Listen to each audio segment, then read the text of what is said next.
Okay, here we are live with part two of our Science of Selective Mating series or installation of podcasts. We're back by popular demand, actually, because the first one received a lot of feedback. It was all positive, and people had lots of questions. So we decided to present a second one in this series, and we'll address some of those questions. And even if you check the links in the if you check inside the description, you'll see links to programs and courses that actually satisfy and answers many of the questions that you put forth to myself and the other presenters. So without further delay, I am going to introduce myself. I'm Sultan A, and we have three guest speakers with us. We have Brother Wild Wolf, Director Z, aka Wild Wolf. We have Sister Laila from East Africa, and we have Basirah here from the United States. Each of us are pretty much going to present what we have to present. We're having a discussion amongst each other. And for those in the viewing and the listening audience, those watching this live, feel free to ask any questions, any comments, any suggestions. This is free participation. And also share it on your social media. Share it on your Facebook. Share it on your Twitter. Don't forget to like, comment, subscribe, etc. We also have, for those that want to support and contribute towards bringing to the public more supreme and superior and powerful information. We have our CashApp information going across the bottom of the screen. Again, the subject is the science of selective mating, virginity, the standard of superior marriage. All right, now, just to begin. So as you all know, I've been making several posts and sharing several posts on Facebook, speaking specifically about virginity and virgin marriage, and virginity being a standard. And once upon a time, even here in the West, that was the standard, that was the case. But now that we're in the age of WAP, Cardi B, Nicki Minaj, and it didn't start with them, because even a generation ago, we can name some artists and some celebrities, but we're in the age where horror culture has become dominant. Okay, let me get away from this noise in my background. Where horror culture has become the dominant culture. Actually, the original standard, which is virgin marriage, has become strange and foreign again. So we're just basically going to show that it wasn't strange and foreign. We're going to show and prove that this current trend that we see here in the West right now, that is a strange and the foreign thing. That's the strange and the foreign culture. We're also going to show the detriments and the downsides of this dysfunctional way of life. So that being said, all right, I'm going to Director Z, if you could introduce yourself just real quick, and then we're going to let the Sister Laila and Basirah introduce themselves. Then we're going to go on with the podcast. Greetings, Brother Noah. Thank you for the opportunity to yet again appear on the podcast. Very important subject. Also want to greet my fellow guests and thank you for your contributions. My name, or my how people refer to me, Director Z. I'm the director of a marriage society and also a marriage and family academy for quite a few years. So this subject concerning virginity and virgin marriage is something that I normally deal with in the course of my duties. So again, thanks for the opportunity to appear and contribute to this show. Yes, sir. Yes, sir. Now, Sister Laila, you had commented or offered a comment on the previous video that we did on part one of this installment. And when I saw the comment, I said, you know something, I would love to learn more or hear more of what she would have to say, because it was quite intelligent, and it made me curious. You know what I'm saying? I'm sure, quite certain, if I had thought that way, others may have thought the same. And rather than just have a long dialogue on the comment section, you know, we could just discuss it verbally. But yeah, if you like, you can just introduce yourselves. Let us know what drew you to the subject and so on. Yes, of course. Hi, everyone. My name is Laila. I'm based in East Africa in Tanzania. And originally, of course, my mother side is from Eritrea, and father side is from the southern part of Africa known as Eswatini, also known as Swaziland. And actually, I met Mr. Sultan Allah through the comments on Facebook, and that's where his interest in the subject piqued, or in terms of what I had to say about it. So thank you for having me on the show, and hopefully my contribution and comments with the subject will basically be interesting, or a lot of people can learn from it. Yes, I'm sure a lot will. No, I will as well. You know, we thank you for joining us. You're welcome. And Basirah, your phone is on. I'm sorry, your mic was on mute. I don't know. It's off now, but if you wouldn't mind just just stating who you are and what draws you to the subject and what interests you have before we go on. Mm-hmm. Yeah, I had my mic on mute because I didn't want to have any background noises from me. No problem. But yes, my name is Basirah here on the internet. But I have a lot to as well say about the subject because it's something that I can relate to, and I'm happy to contribute and converse about the subject because it's important. Yeah. And I'm from the United States. I'm from the West Coast, so. Okay. So all right. So now we're going to respect everyone's time too. We're going to keep this under 2 hours. The last one went 3 hours, so we all got things to do, including myself.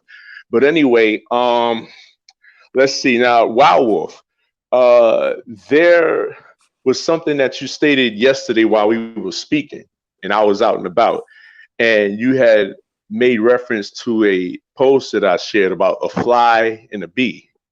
And in the post, I'm paraphrasing because I don't have it directly before me, but it stated that if the bee could talk to the fly, the bee was trying to convince the fly to be attracted to pollen rather than SHIT. You know, I'm not going to say it outright, it's a general audience. And the fly wouldn't listen. The fly, no matter what the bee would say to him, would still be attracted to SHIT over the pollen, the pollen. And I had stated inside the elaboration that the reason for this is that the fly is genetically programmed to be attracted to the manure more so than the pollen.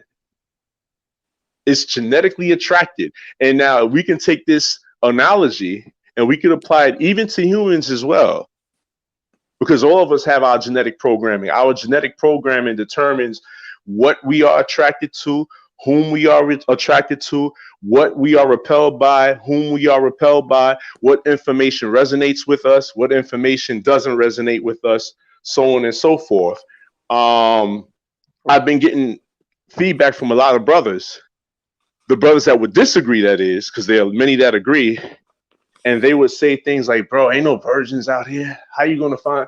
They're not out here. Where you find virgins at? And you said something interesting. You said, they're actually telling on themselves because by them saying that, they're telling you what they are. They're that pile of manure in many regards. If they cannot attract bees to themselves, and if all they attract to themselves is flies, it's saying a lot. You want to elaborate on that real quick, if you don't mind? Director Z, I think your phone is on. Not your phone. The mic is on mute. Okay, it's off now. Yes, definitely. That was a very good point, and that brings the subject of virgin marriage or virginity. We want to look at it on the highest level possible. One of the highest levels to look at it is genetic. So, with that said, as you gave the analogy, the metaphor of a fly, the fly is already predisposed to what it's attracted to what it's going to either feed on or even plant its seed, its eggs in to reproduce. We know what it does that with fecal matter. One of the things, anyway, fecal matter. So, we want to look at that and consider and realize that there's a genetic component to virginity and also virgin marriage that has something to do why certain populations of people or certain individuals of people or certain families, they likely are predisposed to promiscuity, promiscuous mating, random mating, getting, attracted to people that sleep around for 20 years, and after the 20th year is over, now they want to settle down. So that's important. And the idea that some people have, at least in their own mind, that it's hard to find a virgin or it's difficult. I was suggesting that in our conversation that is very likely that that's a predisposed genetic condition, meaning they may have grown up in households that was the norm. That may be part of their gene pool, their father, their mother, their grandparents. That have been and may still be the mating practices in their household and in their family, to the point where you and I, we think we're having an actual conversation. You're not even having an actual conversation. People that have that perspective, as you stated, it's impossible to find a virgin, or virgin marriage is hard, difficult. They may simply be expressing what has already been programmed in their genetics.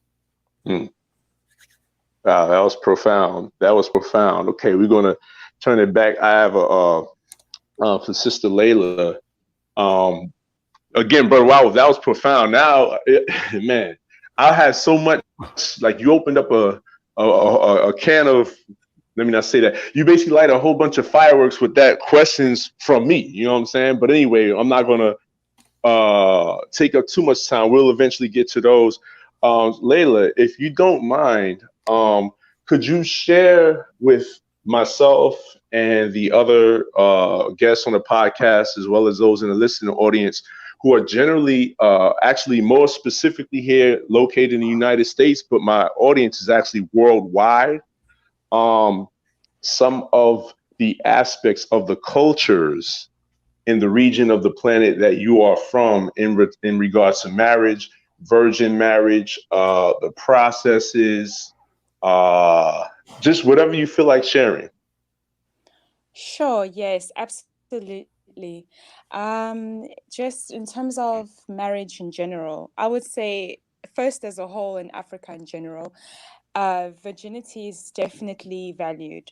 It's just part of the culture, as we say, Eastern culture, that would cut across to Arab, Asia, since it does derive from Africa. But then coming closer to my region in the east and the southern side, so if I would start with the country Swaziland, Eswatini, basically we have entire ceremonies based on virginity where there is a redance, and in the redance it's not only about the king choosing a wife, but it's about the celebration of femininity and virginity, where only virgins are allowed to attend. So that in itself is just the celebration of virginity and the importance of it in society, where even the king himself, he basically gives the young girls, and even into their 20s, even to early 30s, he gives them a stipend every month to make sure that they are keeping their virginity for them, whether it's through, having what we call sugar daddies, or, selling themselves for the latest handbag, or, the latest whatever is in, whatever is in fashion. Mm. Mm. And then, of course, we go into the Eastern culture. It's depending, of course, now with Go ahead. You had a Oh question. no, oh go ahead. I thought that it froze, it got quiet, but go ahead. You're back. Oh, I'm back. Yeah, we hear you now. It Oh, froze okay. temporarily, but we hear you. Can you hear me now? Yes, we hear you clearly. Okay. So yes, yes. So like I said, culturally, you find that even with bride price, virginity is very much emphasized. So you would get higher bride price as well if the man knows that he's marrying a virgin, and this is an expectation. Of course, now with Western culture, a lot of things have changed, but it still remains the same in terms of the core values. So even with modernization, it does not change the culture and the expectation. That's why you will find that a lot of females who do not live up to that expectation basically feel left out, and they are outcasts because there is a wide range of females to choose from who are very traditional, who are virgins, and who can prove that, by going to the midwives or the nurses and so forth. And while Western culture will find that invasive, we find that as a form of pride, and we find that as something that is based in your femininity as much as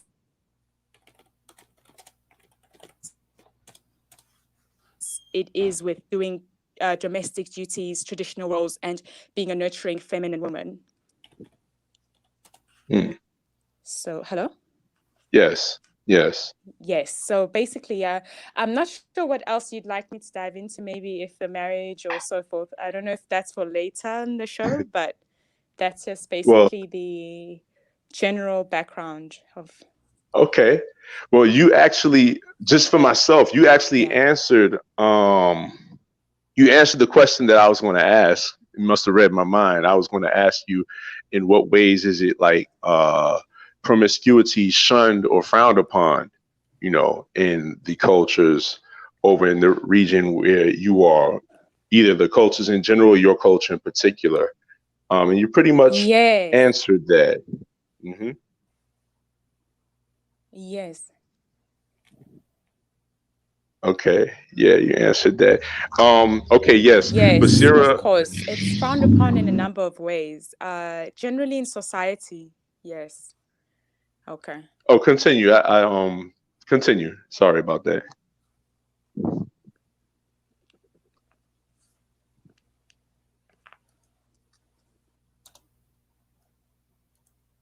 Are you there? Oh, not a problem. You can go on. Oh, I think it might be getting the sound might be coming a little bit later through. Basirah asked, she said, can she repeat Hello? what she said about sugar? Yeah. Testing. Can anyone hear me? I was saying that can you hear? Yes. I can hear you. Okay. Yes. Yes, I was saying that with regards to the stipend the king gives the woman to basically remain chaste so that they do not fall into the culture of sugar daddies and so forth. Okay. Or promiscuity. Yes. Something as a form of culture, basically. So since you were asking in what ways it frowned upon, besides in general society, that's one of the ways it's frowned upon is by, basically encouraged actually, is by, making sure that the females to remain chaste are given that stipend every month to remain that way. Oh, interesting. That's very interesting. By the way, that's quite interesting. That's something that I had in my head. Like, I wonder if, but the mere fact that it's actually practiced, because I actually believe that in a society such as this, women being virtuous and chaste, that has to be incentivized. That has to be incentivized just as much as the opposite is frowned Yes. upon. It should be incentivized. Yes. So, Of course, it's still a personal choice, it's just it's not in terms of buying you or anything. It's just in right. terms of encouraging it's passed down, even to your daughters and so forth, because it's a good practice in society, Right. and so that the Right. the males themselves can choose from the best. Yes.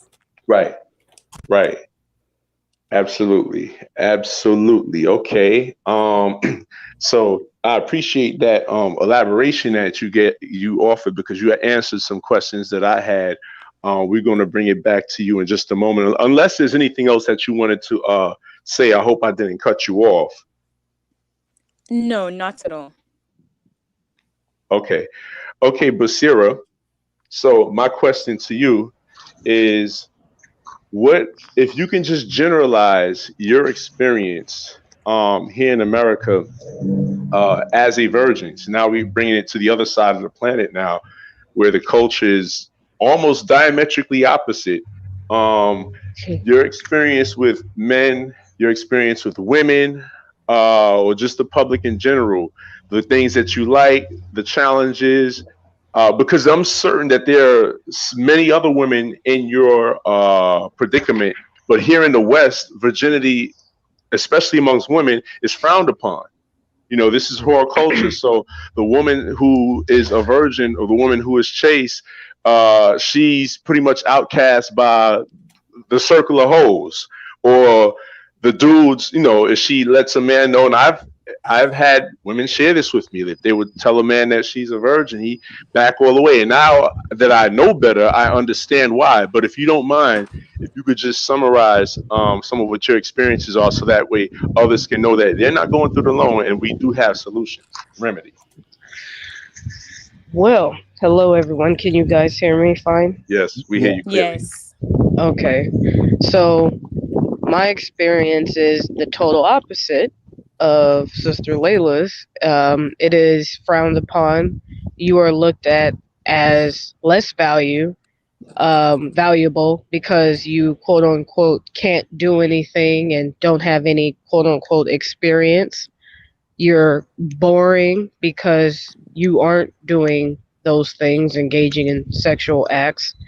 And women also look down on women, um, such as myself, for being a virgin. Even older women, who you would assume has more wisdom and knowledge, will say, and even claim that they go to church and believe in Jesus and all of that stuff, will say, what are you waiting for? I've been told, girl, you need to get rid of that thing. I've been questioned on if I was gay or not. Wow. And, which is funny, because if I was gay, I would be engaging with sex with a woman. So, no, but, that's the kind of feedback that I get from it, as well as, it's not a good thing. I mean, at all out here. I mean, I'm fine with it. I feel the positives from it is that I don't have the emotional baggage that a lot of my peers have from dealing with men, and I'm talking to this one, now that one, now this one, and I'm crying every couple of months because I gave myself to this one and this one. Like, I'm not doing that. Like, so I look at it as a wonderful thing, just emotionally speaking and spiritually speaking, that I don't have that I feel like I'm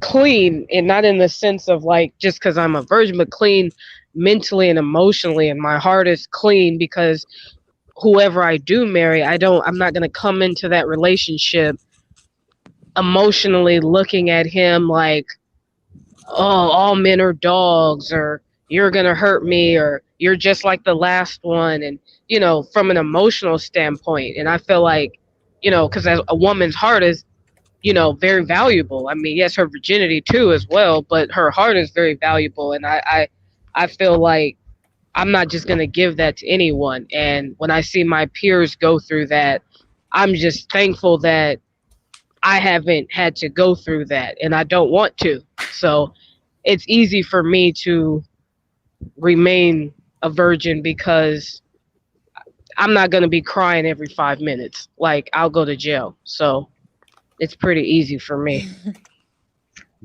Okay. Interesting. Yeah. Interesting. Anybody wanted to offer feedback on that? Yes. Can you hear me? Yes.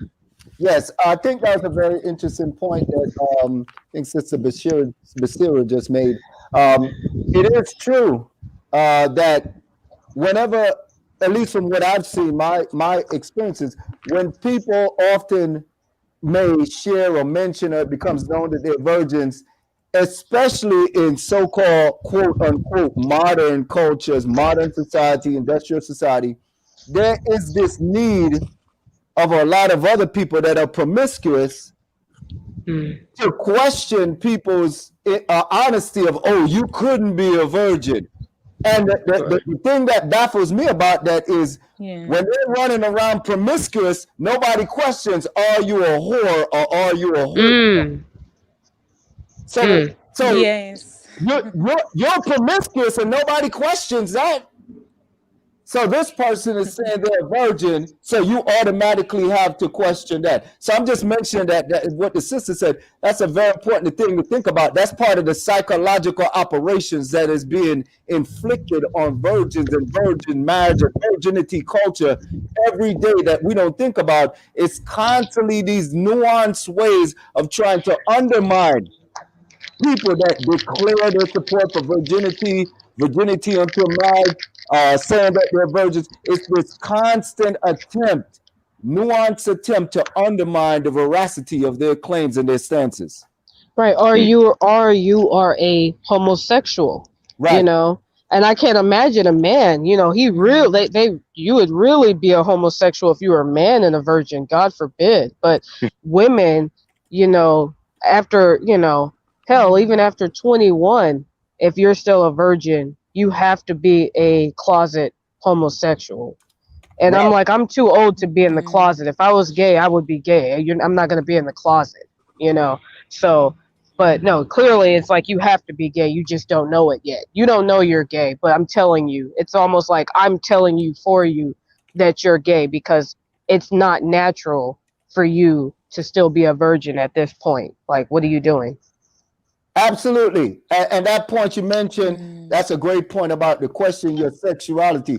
Look at the insanity. So, as you mentioned, that's part of the psychological games being played to influence, to try to promote people to go have sex, to be promiscuous. And we need to question why. Look, there is this underlying theme that the more sex you have, the more adult you are, the more mature you are. And we know that is an absolute lie because we see a lot of people, many in fact, that have sex and produce illegitimate children. They are not responsible for those children. So if sex alone, if promiscuity alone was enough to produce a mature, responsible adult, so we could see that's part of the other psychological ploy to pressure people to engage in promiscuity and give up their virginity for nothing, is this underlying idea that sex makes you a mature, responsible adult. It does not. And that idea is pushed on to men, especially men, that if you're not having sex, you are not a man. You couldn't be a mature man. Something's wrong with you. Right, you're gay. You're gay. You need to, you need to put in that work, and nothing further from the truth. Sex, promiscuity does not make a person a mature adult. As to jump back to what the sister Laila said, in traditional culture, and I like to call it technology. Traditional technology, you have to become an adult first before you're allowed to get married and have sex. That's the process. So it's the absolute reverse in traditional culture, traditional technology. You become an adult first through some sort of rites of passage process. That's right.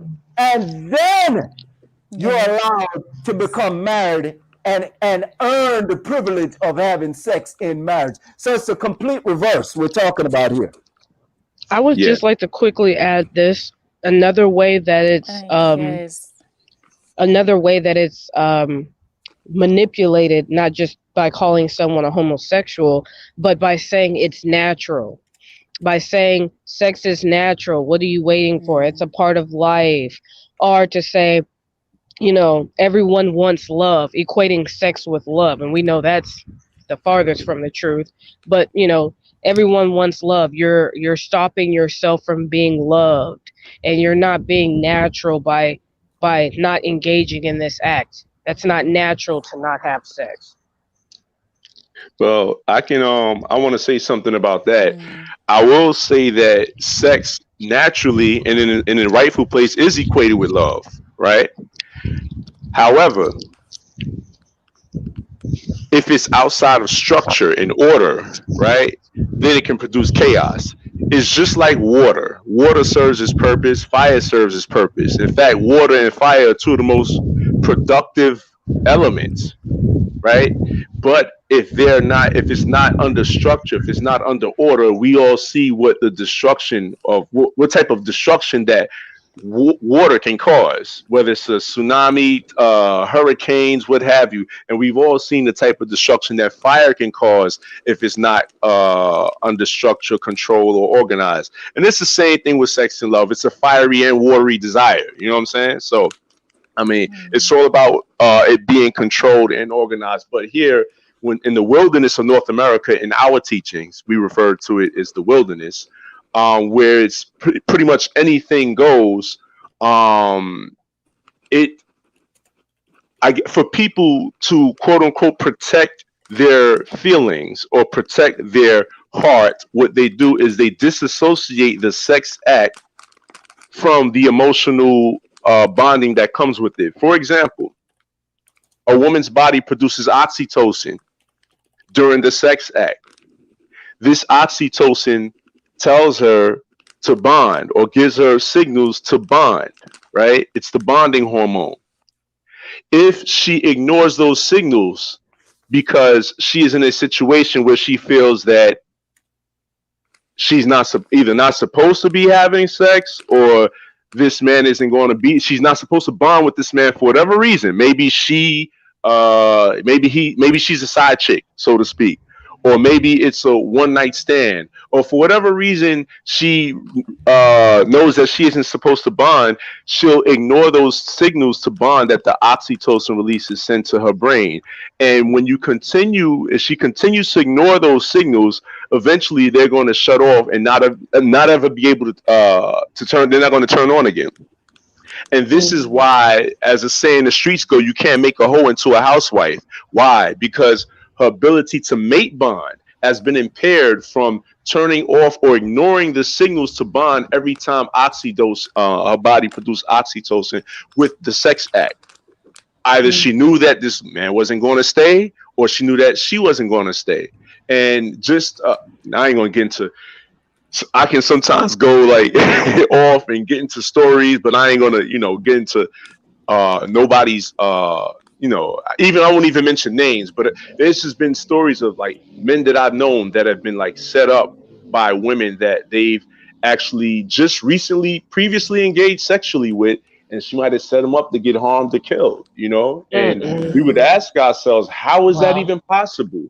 It's definitely possible if she's turned off repeatedly her signals to mate bond. There's a brother by the name of Maccabi, and he gave this analogy. It's a good brother of mine, and he made the analogy. He said the woman is like a piece of tape, a fresh piece of tape. When you first take it off the band and you stick it to a surface, it attaches the strongest, right?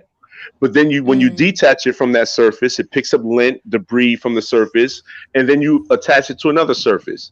It'll probably still stick, but not as much as it did to the first surface. And then if you take it from that surface and snatch it from there, right, it picks up more dirt and debris from that second surface, and then you try to attach it to a third surface, and it might attach just a little bit, but not as much as the second or the first attempt or the first surfaces. Then you detach it from there, it picks up more dirt and debris, and so on and so forth, to the point where you put that piece of tape on a surface, it just slides right off. There's no attachment, no bonding capabilities whatsoever. And what happens is, in America, men are attempting to make these type of women into wives, and they're wondering why they're catching hell. There's a science to this. I'm sure Wild Wolf has some. There's a lot of science to this, which of course we won't be able to cover it all in this podcast, but I definitely wanted to elaborate on that and state that yes, love is associated with sex in its rightful and its natural content. And there's nothing wrong with that. But as they say, sex with no quote unquote attachment. That's that piece of tape, you know? Right. If I may say something real quick. Yes, sir. When we're talking about virginity, what virginity is and what virgin marriage is and its role, we have to question everything that is propagandized to most people. The idea of what sex is need to be completely redefined. Yes, sir. Sex is not just any two random people running together at 100 miles an hour and smashing into each other. That's the insanity that is promoted today. That's sex. We need to look at sex from an evolutionary standpoint. What is sex for, or what is sex from an evolutionary standpoint? So if we're looking at it from that standpoint, we would then be forced, I would argue, to redefine sex as it's a conjugal relations technology which is intended to be used for progressively superior genetic procreation. Yes. Why am I saying that? Sex is not just for people to just, people or animals, anything to just sleep together. There's a reason and a purpose. The purpose would have to be, if we look from evolution, it would have to be to create progressively more healthier, more intelligent progeny or children. If it's not doing that, I'm arguing on a genetic standpoint, on a biological standpoint, on an evolutionary standpoint, it cannot be categorized as sex. Sex is not a recreational activity. If it's not producing something good, positive, excellent, progressive, then it cannot be fulfilling the very purpose of what it's for. It's not sex. It's a recreational, reckless activity that cannot be categorized as sex. Right. And I want to also mention this point, love. We need to redefine what love is. That's right. Because this insane idea that's brainwashed into people that you need to have sex to find love, you got to have sex to make the person love you. That's insane. So again, as we have just presented, I've just presented a redefinition of sex that fits the evolutionary, the historical, and the precognitive role. Love has to be refined. I present that a redefinition of love is not emotions. We already know those are chemicals that make that interact and make people feel euphoric, but that cannot be defined as love. In traditional culture, and I'm going to call it yet again, traditional technology. Traditional technology, the purpose of love, or what love is defined as, is not emotions. Love would be defined along the lines of fulfillment of one's duties to your family and your society. That is what love would be defined as under traditional culture, traditional technology. And one term that has become used for that is filial piety. In many other societies, traditional societies, they have different terms. But I'm using a term that it may be more recognizable. Filial piety. What does that mean? You show you love by what you do in terms of your responsibilities to your family and your society. The idea that people can show love, or love is shown through jumping in the bed, running at each other 100 miles an hour, is preposterous, because again, people do that every day, and the divorce rate in many countries is through the roof. The orphanages are through the roof. Parents killing and abusing their own children is through the roof. The abortion clinics, how many abortion clinics keep expanding? So again, love could not be relegated or devolved down to simply I feel. No, love, we have to redefine love and redefine sex. Yeah, actually, both of them. You know, we're in this. Can y'all hear me clearly, or do y'all hear echo or anything like that? We can hear you. Fine. Well, I can. You're fine. You're fine. Okay. Yeah, I'm actually looking at it from two devices. We are. The Mayans referred to this cycle that we are now living in. You know, they have so many different names, but basically starting from the years 2012 to 2032, right? So we're going to speak on things from a cosmic perspective. I just wanted to bring this. if we, in other words, we're in the age where you reap what you sow faster, probably than any other time in history. That being said, if we pay attention to the trending topic right now, which is what's the trending topic? That WAP song, Cardi B, and what's the other one? Megan the Donkey. Um, when we look at what's trending and we see that culture, everybody's talking and arguing about that, right? So just contributing towards and pushing dysgenic horror culture, there are consequences for that. Like, for example, before the song was even released, Megan, they call her the Stallion, she was shot in the foot, both her feet, by her man supposedly. And Cardi B, now she's divorcing her husband because her WAP couldn't keep what's his name, Offset, couldn't keep him in the house. So now you have two women producing horror culture. Even though one bragged that she didn't have to clean or cook and she still got a ring, now both of them are manless. Both of them without a husband. You know, we're going to see things like this happen in increasing rates, where those that are pushing dysgenia, because we're now in the age now that everything in the universe is corrected. It's on a path. It's on an evolutionary path to correcting itself. It's on an evolutionary path back to its function and order. And anything going against that is going to suffer the consequences. Now, I know there are people that have different views and perceptions on that, different faiths. I understand that, but you don't have to label it anything. Just pay close attention to what we see going around. Yeah, we're reaping what we're sowing faster now than in any other time in history. So I just wanted to put that out there.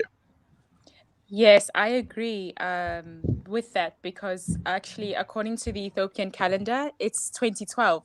So, well, it was 2012 and it was recently now 2013, in this Right. month. So that's why we saw so much change and all these apocalyptic events take place and everything, because the new era is, here. So those who are on the proper dimension, with the proper open pineal gland will benefit from this era. And those who are on the WAP culture, as you say, will perish. So just even to touch base with what you were saying spiritually, is the fact that in African cultures, or the culture, let me say my culture specifically, with marriage, it's also linked spiritually. So people, before they get married, they both get readings, spiritual readings, to basically see how they can bond together, if they're good for each other, and so that they ensure that generation after generation, the children they produce are strong, are successful, and will be leaders of some sort in society. And this can be done in many ways. Today we know with astrology, and with the Dogon tribe in Mali, they actually do your reading, in the sand with the astrology. And what they see is that according to your personality and who you are as a person and what you came to do on this earth, and then what we refer to as your other half, as the Western society say, but how are they there to benefit you? Because in marriage you are there to uplift each other, basically. That's why we have the saying of oh wow, this husband or this wife, they really are bringing luck to the family, or they bringing good things to the family. And that's why even when you have get twins, the family celebrates, because that's seen as good luck, for example. So we have that spiritual aspect, not just emotionally, but there's practicality in it, where the family it's the entire family's responsibility for your happiness, and of course for you to carry on the lineage, so that you're not producing children that are not mentally ill, but just challenged in some way because of your doing, not even because of anything else. So, and I just wanted to say, Sister Basira, that, well done for staying so strong and staying the way you are in such a society. It's really commendable, and I commend you for that. And the only reason people Thank you. basically, question you, no problem. is because they themselves wish they were that way. I don't know if you notice with women when they say, why don't you lose your virginity? What's wrong with you? They're actually saying to themselves, what's wrong with me? Why couldn't I keep myself for so long, And that's what we Right. learn in our society. And that's why even there was a woman, and she reached, she was 30 or 31 years old, and she was celebrated so much because they said, wow, you waited so long. And the more you wait, meaning, whatever your time is to get married, the longer you wait, the more you celebrate it, because it's an achievement, and it's the wow, you really made sure you guarded your heart and you stayed chaste and everything. So it's not an embarrassment for us, that's the difference, Absolutely. So yes, well done for that. Thank you. I'd like to say well done to you. I know you're not in America, but it's still an Yeah. accomplishment no matter where you're at. Thank you. But I was saying to Director Z in an earlier conversation that sometimes I don't even feel like it's an accomplishment because it's so easy for me personally Yes. to remain one because of what's around. I mean, I feel like a guy in the sense of, you know sure, I have feelings or whatever, but I can go to the gym and do an hour and a half on the treadmill and I'm fine. But when I Yes. go out into, do some jumping jacks and I'm good. But when I go into the world and I see what's out there, I'm just like, that's like offering me cow manure. I don't want cow manure. So like, it's not even that I feel I have to even be disciplined because it's like, look at what I have to choose from. Are you kidding me? I'm fine. This is great, you know? But Yes. I understand what everyone was saying about emotions, and I completely agree. I guess that was kind of the wrong word I should use. I also feel like we as women, physically as well as spiritually, are receivers. And, just like we receive men, we also, receive the energy that's around us. And I've become more and more spiritually sensitive, and so I can I can smell the degenerateness around me. So I don't even feel challenged in any way with steadily remaining a virgin because it's like, again, I don't want any of this. I'm very cautious of, I can count on one hand how many people I've let into my apartment because I'm very cautious of the energy that I have around me. So I think, like, I've been in my apartment for over 12 years and I can count how many guests I've had. So if I'm like that way with my apartment, I think to myself, how can I let someone literally come in me, figuratively and literally, when I'm very sensitive about who I even have over my house. So if I have you in my bed, you must be real special, so Indeed, and if I may make a point, Yes. I'm going to yes. also I'm also would like to suggest that we have to redefine what virginity is also. Mm, And the reason why this must be done is because of the propaganda and the deception right. that has been told to many people. Let's start at the top. In many people's minds, virginity is, oh, they didn't have hymen sex. They didn't have sex when the Right. hymen was Just broken. But yet, though they didn't have sex where the hymen is broken, right. they engage in oral sex and anal sex and other Which is activities. crazy. It's like, So, how can you do that? Like the regular sex is the basic sex. If you're gonna do all that other stuff, that's like It's extra even credit. worse. That's like, yeah, that's like extra. That's like what you do to your husband after 10 years or something. I'm not gonna give a no. That's crazy. so, so I'm mentioning these things that even within this conversation, even within this space of virginity, we Right. we must redefine not just sex, not just love. We have to reclaim what virginity actually is. Mhm. Virginity, virginity is not dipping and dabbing. Virginity, Right. virginity is not recreational activity. Virginity Right. could not. I want to make this point. Virginity could not and has never been limited to simply sex alone. Mm. Because Right. if I gave the example, Many people engage in oral sex and anal sex, and you'll yet claim that they are still virgins. So we Wow. know that's ludicrous. So now taking it to the more accurate, and I want to use the term scientific definition of what virginity has been. We're getting a bit of feedback. Yeah, there's a lot of wind in someone's background. Sure. You want to make okay. Okay, good. So nonetheless, to take it to the more scientific and I would argue more accurate description of what virginity actually is, far beyond just sex, virginity would have to be described, if we look at it in its entirety, historically, as an entire lifestyle, as an entire culture. There's a whole culture surrounding virginity that deals with what? High standards. The best. That's right. That's High right. standards. So when we talk about virginity, we're not just talking about limiting oneself or maintaining high standards in sex. No, it would be high standards in your mate selection also. That's Absolutely. High standards in all other areas of your life, in the type of family you organize, stable families only. So That's right. So I'm just mentioning that oftentimes it's so minute the way virginity is discussed and expressed. Oh, just don't have sex. That's virginity. No, no, no. Virginity would have to be much more expansive, dealing with how you take care of yourself, physically fit.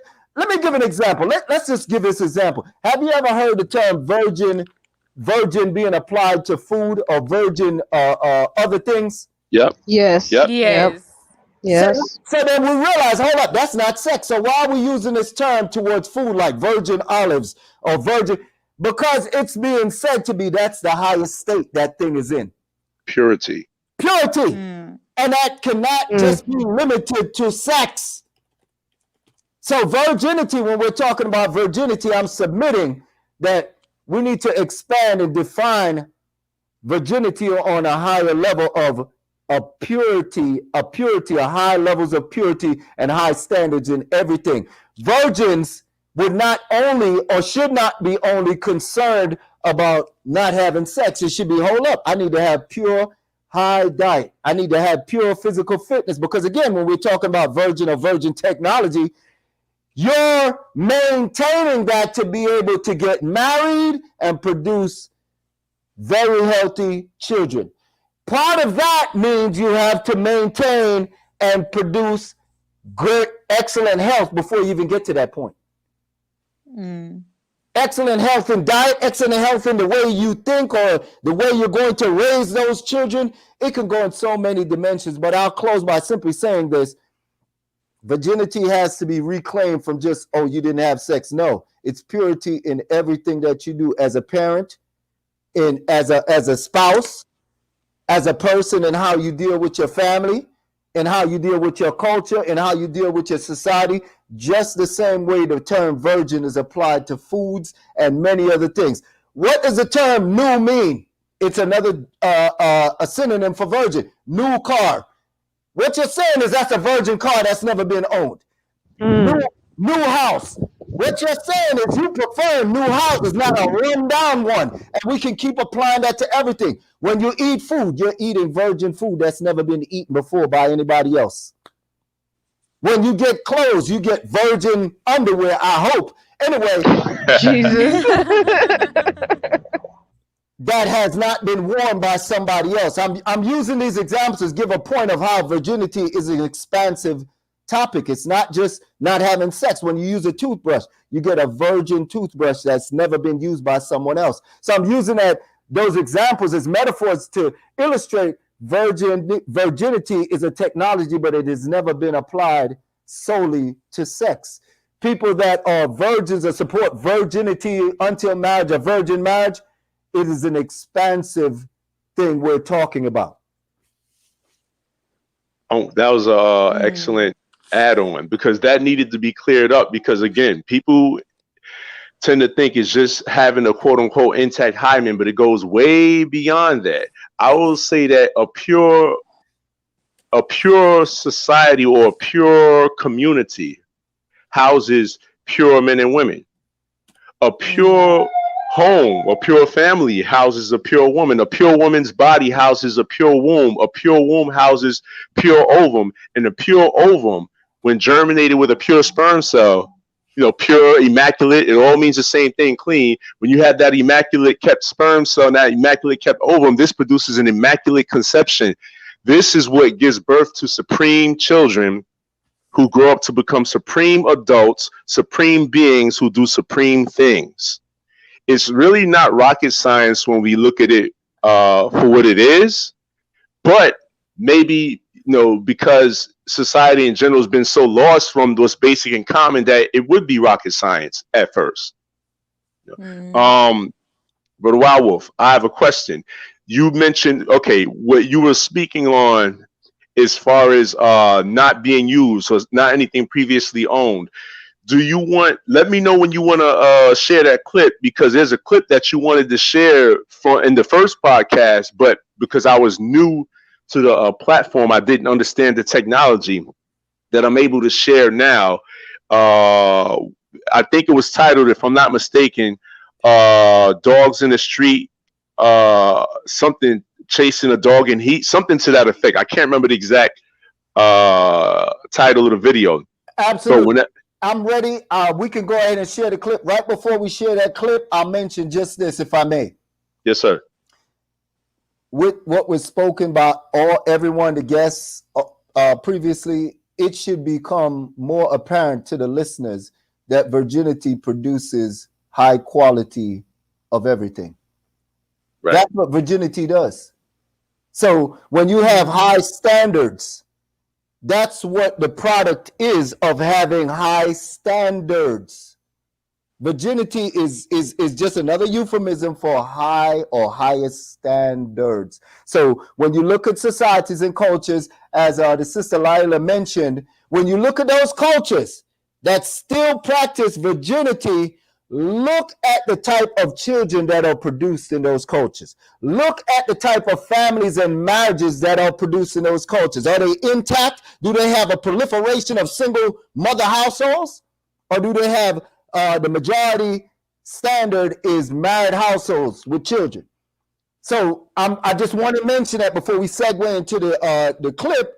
Virginity is technology that produces high standards in everything, better gene pools, more intelligent gene pools. Look at the societies that practice virginity and measure their IQ next to societies that are promiscuous, and you will see the societies that get more promiscuous, they start declining. The ones that practice virginity, their IQ will go up as time goes on. Again, we don't have time in the first podcast. Just to the listeners, go to the first podcast we did. I presented studies that have been done, scientific studies showing the more promiscuous a society becomes, the lower their standards are, the morality, and eventually those societies collapse. The more societies practice discipline in sex, and one of the highest disciplines in sex is virgin marriage, the more intelligent they become, the more they develop their intelligence, the more productive they are, the more they innovate, the more their technology increases. So, but nonetheless, I just wanted to mention and emphasize that virginity until marriage, virgin marriage, is a high technological technology that produces high standards, that produces high products or positive outcomes. But go ahead, Brother Noor, if you could, you can begin the clip, and then I'll start after we end the clip. I'll talk about a few things. Okay, so I'm going to play this clip, right? We're the opposite of what we would call virginity or selective mating would be random mating. And I'm sure it's a lot of brothers, especially the younger brothers or men in general here in the West that are listening to this podcast. Pay close attention to this clip that I'm going to play, because it deals with random mating, and it's going to cause you to look at a lot of the things that you might have celebrated or cheered. You're going to look at it with disgust, right? Okay, the opposite of selective mating, again, is random mating, or what we would call horticulture or cuckoldry. Okay, so here I'm going to play a clip of a dog in heat and the way these dogs react. Okay, hold on. And then Wild Wolf is going to add off his elaboration. Okay, here we go. One scent is unmistakable. A female in heat. In a species whose females mate for less than 2 weeks each year, pent-up males find their scent irresistible.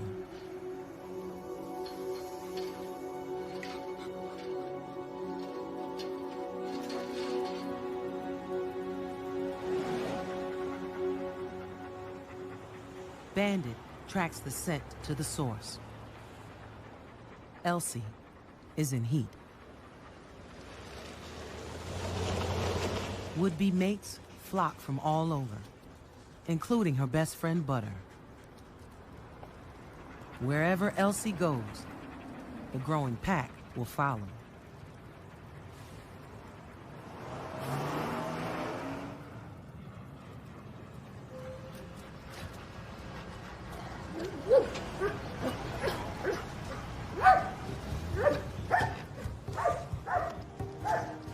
Suddenly, Mom is coveted by other dogs.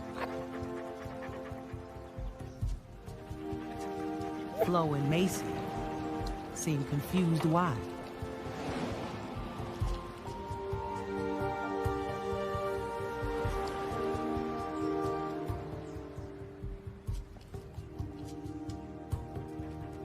For up to 10 days, males will find Elsie attractive, but not receptive, until she's ready to mate.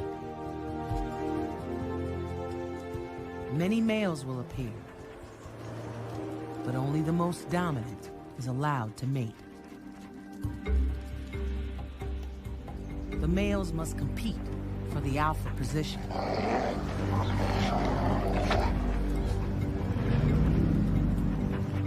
Rusty holds the top spot. As a feral dog, he draws on his wilder roots to establish dominance over the others.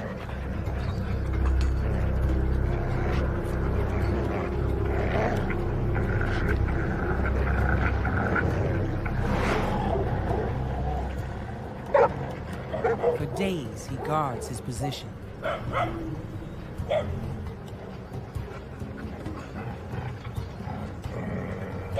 His wounds prove Elsie is worth fighting over.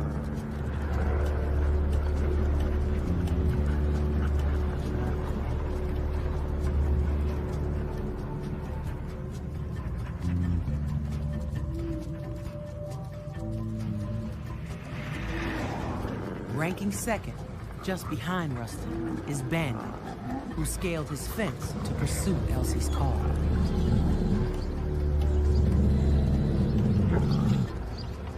His behavior suggests he has his eyes set on first.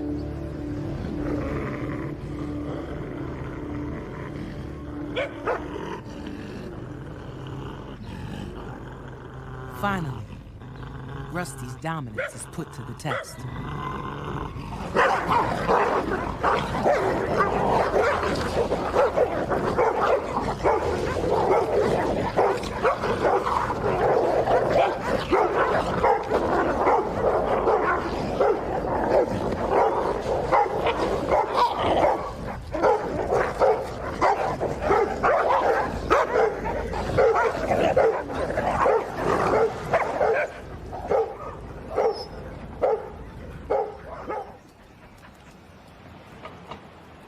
Rusty has been defeated.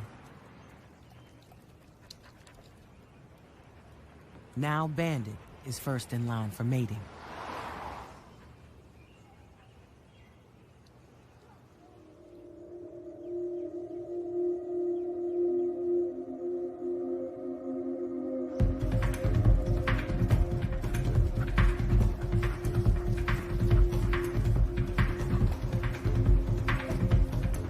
Days pass, the heat pack keeps growing. Bandit faces new challengers, all vying for his alpha position.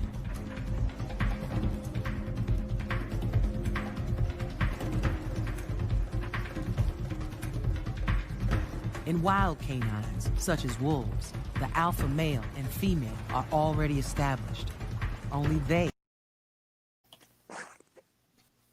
Yeah. So it said at the end of that, in the wild, the alpha wolf amongst wolves, only the male and female alpha can mate. That's already established. He was speaking about wolves in comparison to dogs. But yeah, but Wild Wolf, you wanted to, or Director Z, you wanted to elaborate on that? 'Cause you said you had some fire for that, so I'm ready for it. Indeed. Also, were you able to play the last part? You know, with the yes, I can play that. Yeah, I can play that. I can play that right now. This is 1 minute long. Hold on. Sure.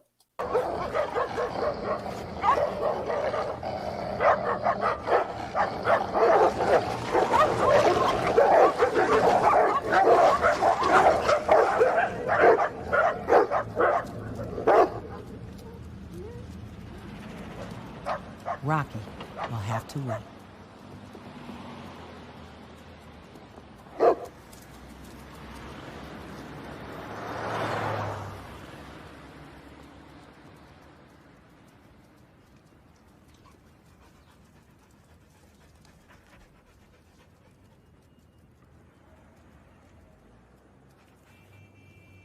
Damien and Elsie have mated. Like all dogs, they remain locked together, denying other males access during potential fertilization.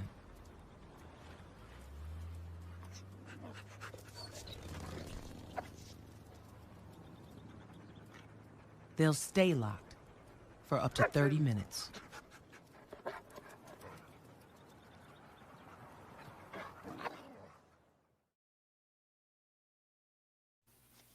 Okay, you there, Wild Wolf? Yes, sir. Indeed. Yeah, all right. I know you had some fire for that. Yes, thank you for playing that clip. And this clip, you know, the listeners and the viewers may be wondering, why in the world are they playing a clip about domestic dogs on a podcast about virginity? Well, it actually has a lot to do with the subject of why virgin marriage, as the title of the podcast states, virgin marriage, you know, is the superior form of marriage. Now, let's get to the video clip. In the video clip, we're watching domestic dogs. Let's be very clear here. Domestic dogs in an urban environment, which is already unnatural. So the environment is unnatural. The domestic dogs are unnatural. How can we say the domestic dogs are unnatural? Because domestic dogs are a product of human breeding.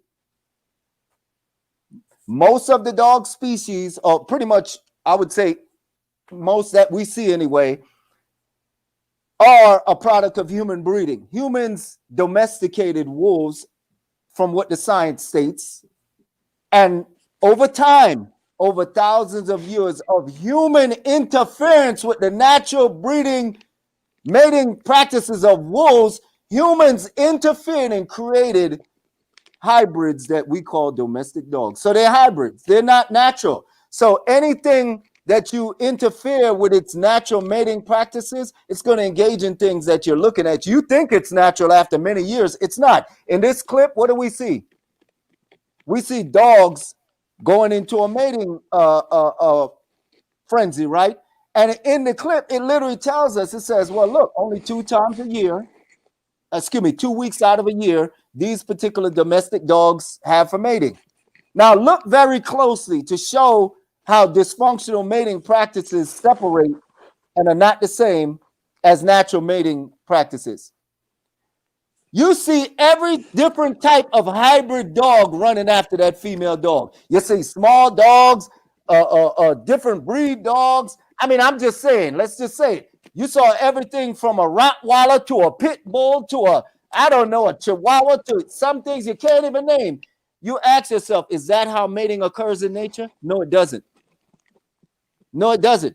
Do you see, let me give an example. Dogs are canines. They come out of the canine family. Do you see in nature a hyena running after a coyote, running after a wolf? No. I mean, come on. We need to process this and say, hold up, that whole thing is unnatural. So we look at things And after seeing them being done so many times, so many years, some of us actually believe this is normal. It's not. So those domestic dogs, they are unnatural themselves. They are already unnatural. The environment they live in is unnatural.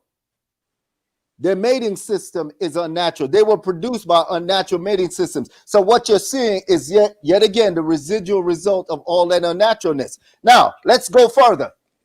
Not only is the way they're competing for the female unnatural, because in nature, when animals compete for mating rights, it's the fittest animals. And then it's done. It's one and done. For example, rams. If you see mountain rams, when they compete, the ones with the big horns, they'll fight, and then that's it. Whoever the loser is, they move. It's not this entire mess of rams, all running behind the winner. In other words, it's done orderly in nature. What we're seeing in this video is complete insanity. You see all type of dogs. Even though the one dog, quote unquote, asserted its dominance, you still see the others still running behind, hoping they can get a turn after he gets done. At the end of the clip, you see the dominant dog that won, the Rottweiler, I believe it was. He's mating with the female. All of the other dogs are standing around.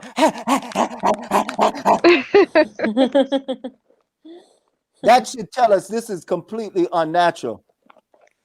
Now, understand, for those that know, when domestic dogs, we're sticking with the clip, when they mate, the male with the female, whoever wins, they stay stuck together, as it mentions in that clip, in order to allow the highest chance for fertilization and to prevent the other males from being able to mate with her.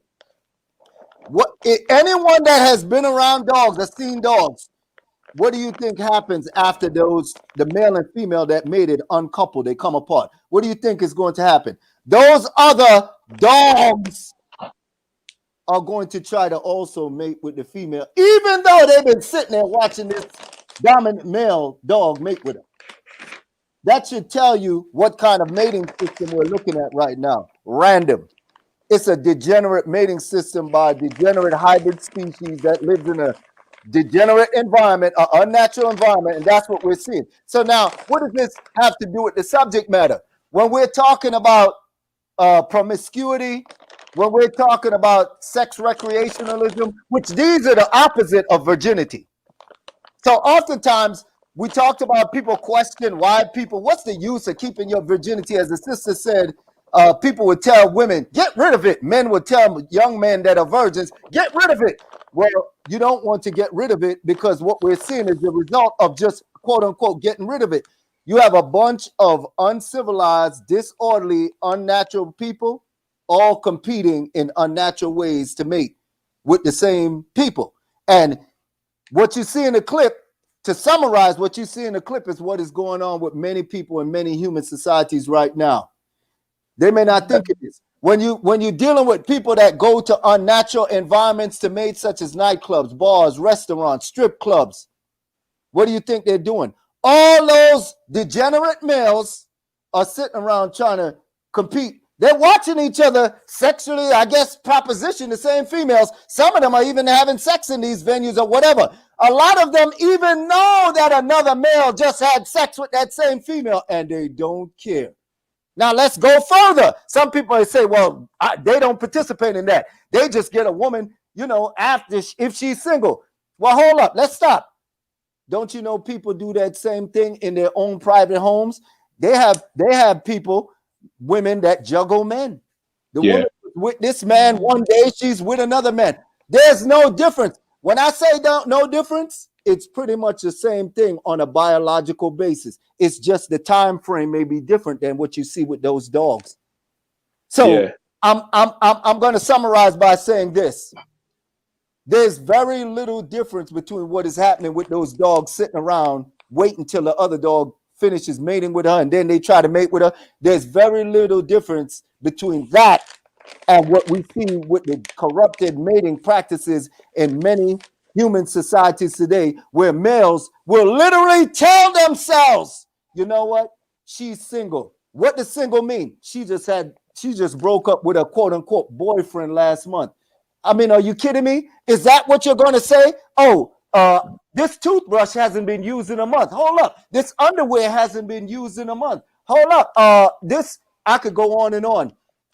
All it is you're doing a degenerate mating practice like those dogs. You're telling yourself, you've been brainwashed to tell yourself that it's okay. Just a certain amount of time has passed. I don't know, 1 day, 1 week, 1 month, according to each interpretation. It's no different. That's random mating. It's not mating for the purpose of forming a family, a lifelong mateship or a marriage and a family. It's basically just whoever gets their turn next. And that's what produces degenerate children. A lot of the reasons why, and I close on this, a lot of the reasons why a lot of children are being born with all sorts of different infirmities, I suggest we need to look directly at the mating habits. If the mating habits is just any type of species, any type of hybrid running in there, getting a turn, what do you expect to come out? And I'll close. You know, I'm glad that you brought that up and that you gave that explanation, Director Z, because what's a common thing in the lower aspect of quote unquote hood culture is something known as running trains or flips. And in these scenarios or circumstances, the idea of quote unquote reproducing is not even thought of. It's just strictly recreational. And it'll be just one woman, it'll be a whole bunch of guys taking turn after turn after turn. And that video that we just played, that right there summarizes, and that's why I'm glad I wanted to play that. You know what I'm saying? Because there are males, men and women that participate in this, and I wanted them to see exactly what it is that they're doing. So as you mentioned prior to earlier this morning before we got on the podcast, that a dog is a degenerate canine. You compared the dog to the wolf, the dog's mating system, the domesticated dog to that of the wolf. Would you mind sharing that comparison for the guests as well as those in the listening audience? Sure. Domestic dogs, yet again, are a product of human breeding. I want to emphasize that so much. Domestic dogs are not a natural species. They're grafted. They're interruption in nature's natural mating system. Wolves, from what the science states right now, humans many years ago, thousands of years ago, took wolves and domesticated them. In other words, they enslaved wolves and they kept instituting these breeding practices among the enslaved wolves, because that's the word I'm going to call it. That's what a zoo is. That's what a circus animal is. It's an enslaved animal. And they, over time, broke down these animals' natural instincts, natural lifestyle, natural behavior patterns by keeping them in an unnatural environment, a controlled, contained environment, and mated them. And that now is what you see in many of the different dog species. So I say that to say wolves, on the other hand, do not mate like domestic dogs. In the wolf society or wolf families, only the breeding pair mates. That's it. It's no competition. It's not any Chihuahua and a Doberman and a pit bull and all this other competing or running up to mate. No, it's already understood. It's extremely controlled. So secondly, wolves don't live in unnatural environments. Wolves live in the wild, what we call nature. Let's call it nature. Let's not even call it the wild. Wolves live in nature. They live in a natural environment that supports their mating system. They eat natural foods that strengthen their bodies to give them the optimum health to mate. Domestic dogs don't. They're scavengers. Domestic dogs are scavengers. They don't even have the same operating system of wolves. Wolves control territory. They patrol territory. Wolves maintain the balance of certain species in the territories that they live, so that, for instance, animals that are ruminants that eat vegetation their population doesn't grow to the point where they'll just consume all the vegetation. Wolves are a major reason why those animals, those ruminants or those cattle, their numbers remain workable in the environment or the ecosystem. So I'm making the point of domestic dogs are degenerate species, human engineered degenerate species for wolves. And now we see clearly, even though they allegedly are in the same species, They have completely different mating habits and completely different outcomes. Bringing it back to people now. Just because somebody is biologically related as human, that doesn't mean they're the same subspecies, because you can look at the mating habits. Just like you look at the domestic dog and say, hold up, you mean to you tell me you as an individual, you as a family, your family, you as a group of people, whoever you are, you practice promiscuity? You mean to tell me sex recreationalism is the norm? You mean to tell me random sex, random mating is the norm? And then you look at the outcome. Single parent homes, sexually transmitted diseases, sexually transmitted infections, broken homes, fatherless homes. That's the outcome of that unnatural human mating system. And then you turn around and now look, just like we compare the unnatural dogs and what they end up with to the wolf, and we see it's a complete difference. We compare the unnatural humans mating system, random mating, sex recreationalism, promiscuity, prostitution, etc. Then we compare that to the cultures in the natural human mating systems, which is what? Virgin marriage, virginity and celibacy and abstinence until marriage. And we see a completely different outcome. Over here with the natural human mating system, we see stable homes, two-parent homes, children that generally have higher intelligence. We see people that have usually almost always a stronger family economy. We see less poverty. We see almost less or almost no orphanages, and the list goes on. So to answer your question, that's some of what I was conveying when we spoke earlier about we have to redefine what makes someone compatible for mating. You are incompatible for mating if someone else is practicing a different mating system.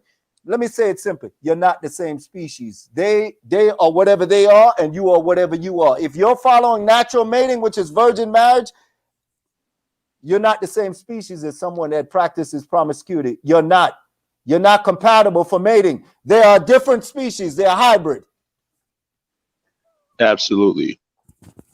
Absolutely. That's something that I'm glad you mentioned also. It's a lot of points that we just fiery points we elaborating on, dropping and elaborating on, because this one right here that you mentioned and elaborated on needs to be stressed, because I'm just going to say it because there's no nice way to say it, but we have to get out of the idea that every person that is melanin dominant, right, is quote unquote our people.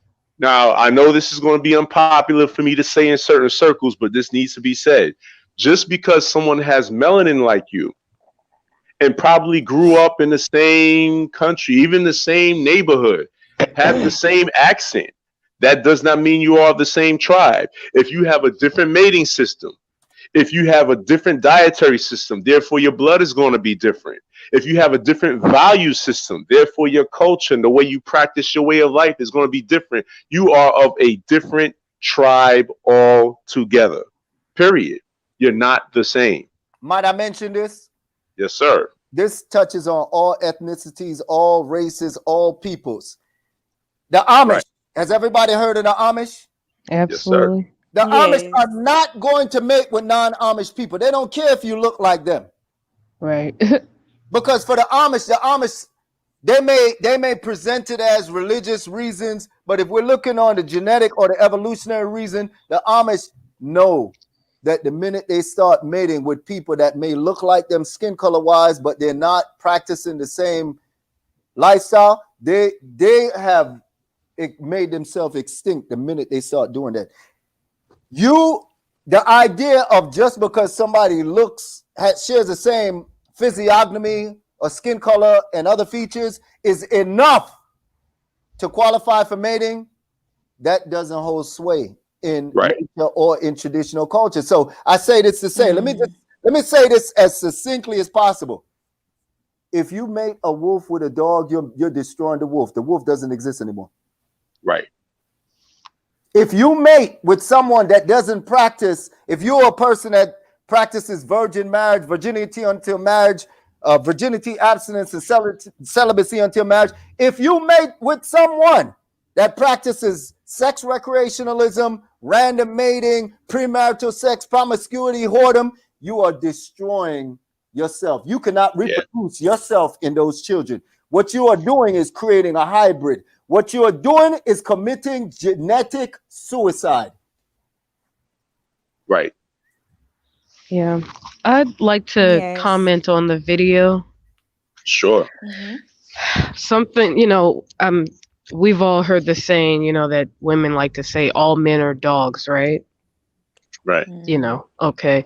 So when I watched that video, it made me think, obviously they mean that as an insult, but when I watched the video of when the dogs finally did mate and they were stuck together for that time to make sure that nobody else got to the female dog, to reproduce. I thought to myself, like, well, even dogs have some type of a moral compass or some type of standard, and you mentioned Honora, you mentioned running trains, how that's a popular thing. Well, if dogs can stick together literally on that video, or to make sure that no one else has access to that woman, it made me think, like, wow, like, even in this society, people don't even do that. It's like, once I'm done, you can have her. I don't care. Like, I got off. Now here you go. Like, I don't care what happens. Or if you want to get, I'm not being explicit, but I'm just stating something factual. Like you said, the dog will make sure no other dog touches it while it's while he's locked in with it. Degenerate people, two men will be on one woman at the same time, even three men. So they're even lower than the dogs if you get down like that. Yeah, that's what I'm saying. Like, I mean, like you said, they'll have two or three even at once, but it's just like, long as they're okay with passing their woman around or passing her, like, hey, I had her, yeah, she can do this. And then women, a lot of these degenerate women will brag about how many men they've had. Right. So not only is the guy bragging, she's also bragging. So everybody's in agreement with the more the merrier, basically. And dogs even have a standard, like, I'm not, like, no, this is mine and you're not touching it. So I think that's funny. So even with that said, all men aren't dogs. Dogs are better. Well, let's say this.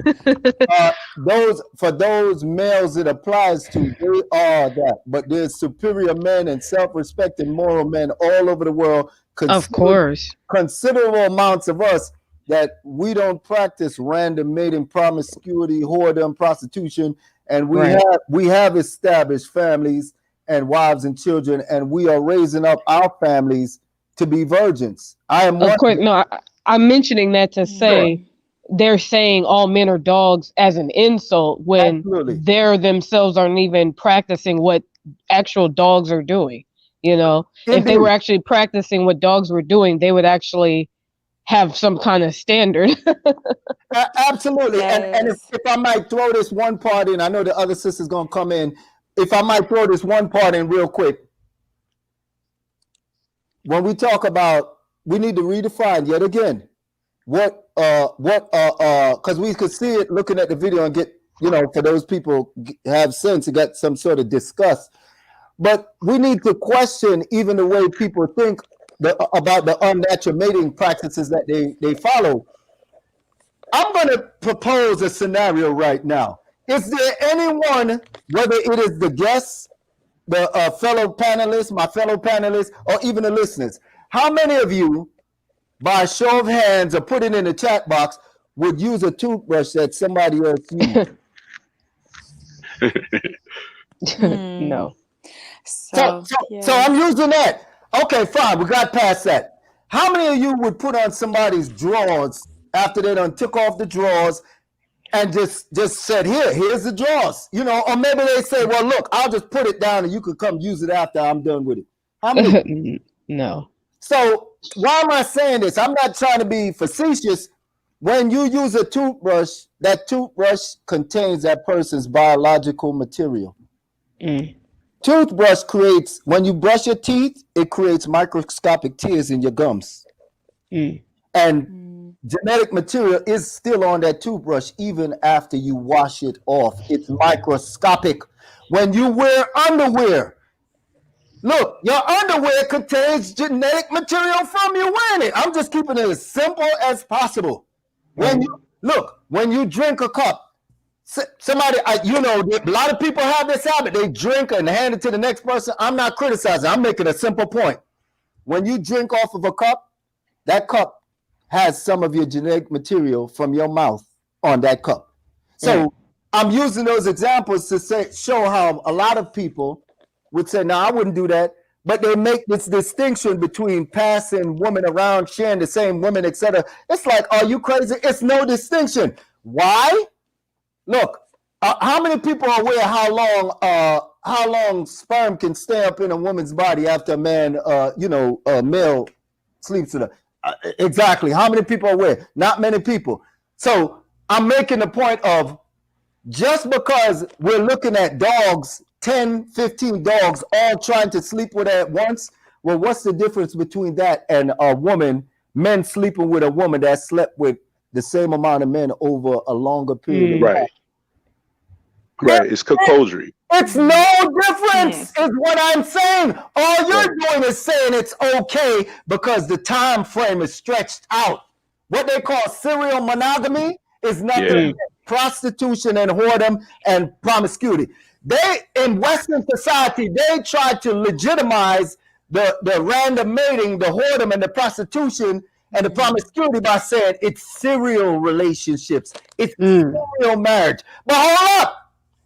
Look, 15 people over the course of a month put on somebody's underwear. You're telling me that's better than 15 people putting on the same pair of drawers in one day? Is that what you're telling me? That biologically, I'm not arguing this with feelings. I'm saying biologically it's the same act. 15 people over the course of a month that wear the same exact underwear is the same biological activity as 15 people wearing the same underwear in the same day. 15 people brushing their teeth in one day with the same toothbrush biologically is the same as 15 people over the course of a month brushing their teeth with that same toothbrush. We're not playing games here because this is a propaganda to legitimize promiscuity, prostitution, random mating. If we're going to go to it, we need to deal with it on scientific, genetic level. Promiscuity is the same as what we see in that video. All dogs, hybrid dogs trying to sleep with the same. It doesn't matter the period of time. I'm sorry. Go ahead, sister. I know the sister had something to say. Oh, yes. Thank you. Just to add to your point with natural and unnatural environments, this is why when we see in Western culture, the push for foods, that have GMOs, the push for the media that has the whoredom culture, then they try to spread that around the world because it's an unnatural, domesticated animal that they try to create even in humans.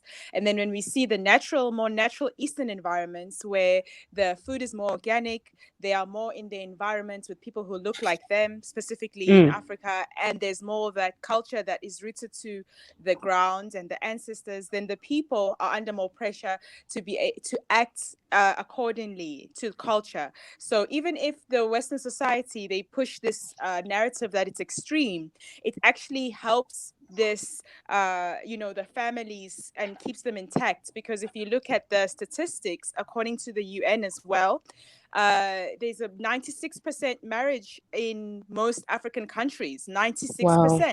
There's only literally, so the single mother culture is always a minority, even though now, of course, with Western influence, it could be growing, but it's still looked as a minority type of culture that is not acceptable, even within families. And then random mating is not rewarded, but what is rewarded is marriage. So, for instance, you will not get a stipend or welfare or anything if you are a single mother, but you will get advantages, rights, and even looked as in society as someone who is a proper woman when you are married.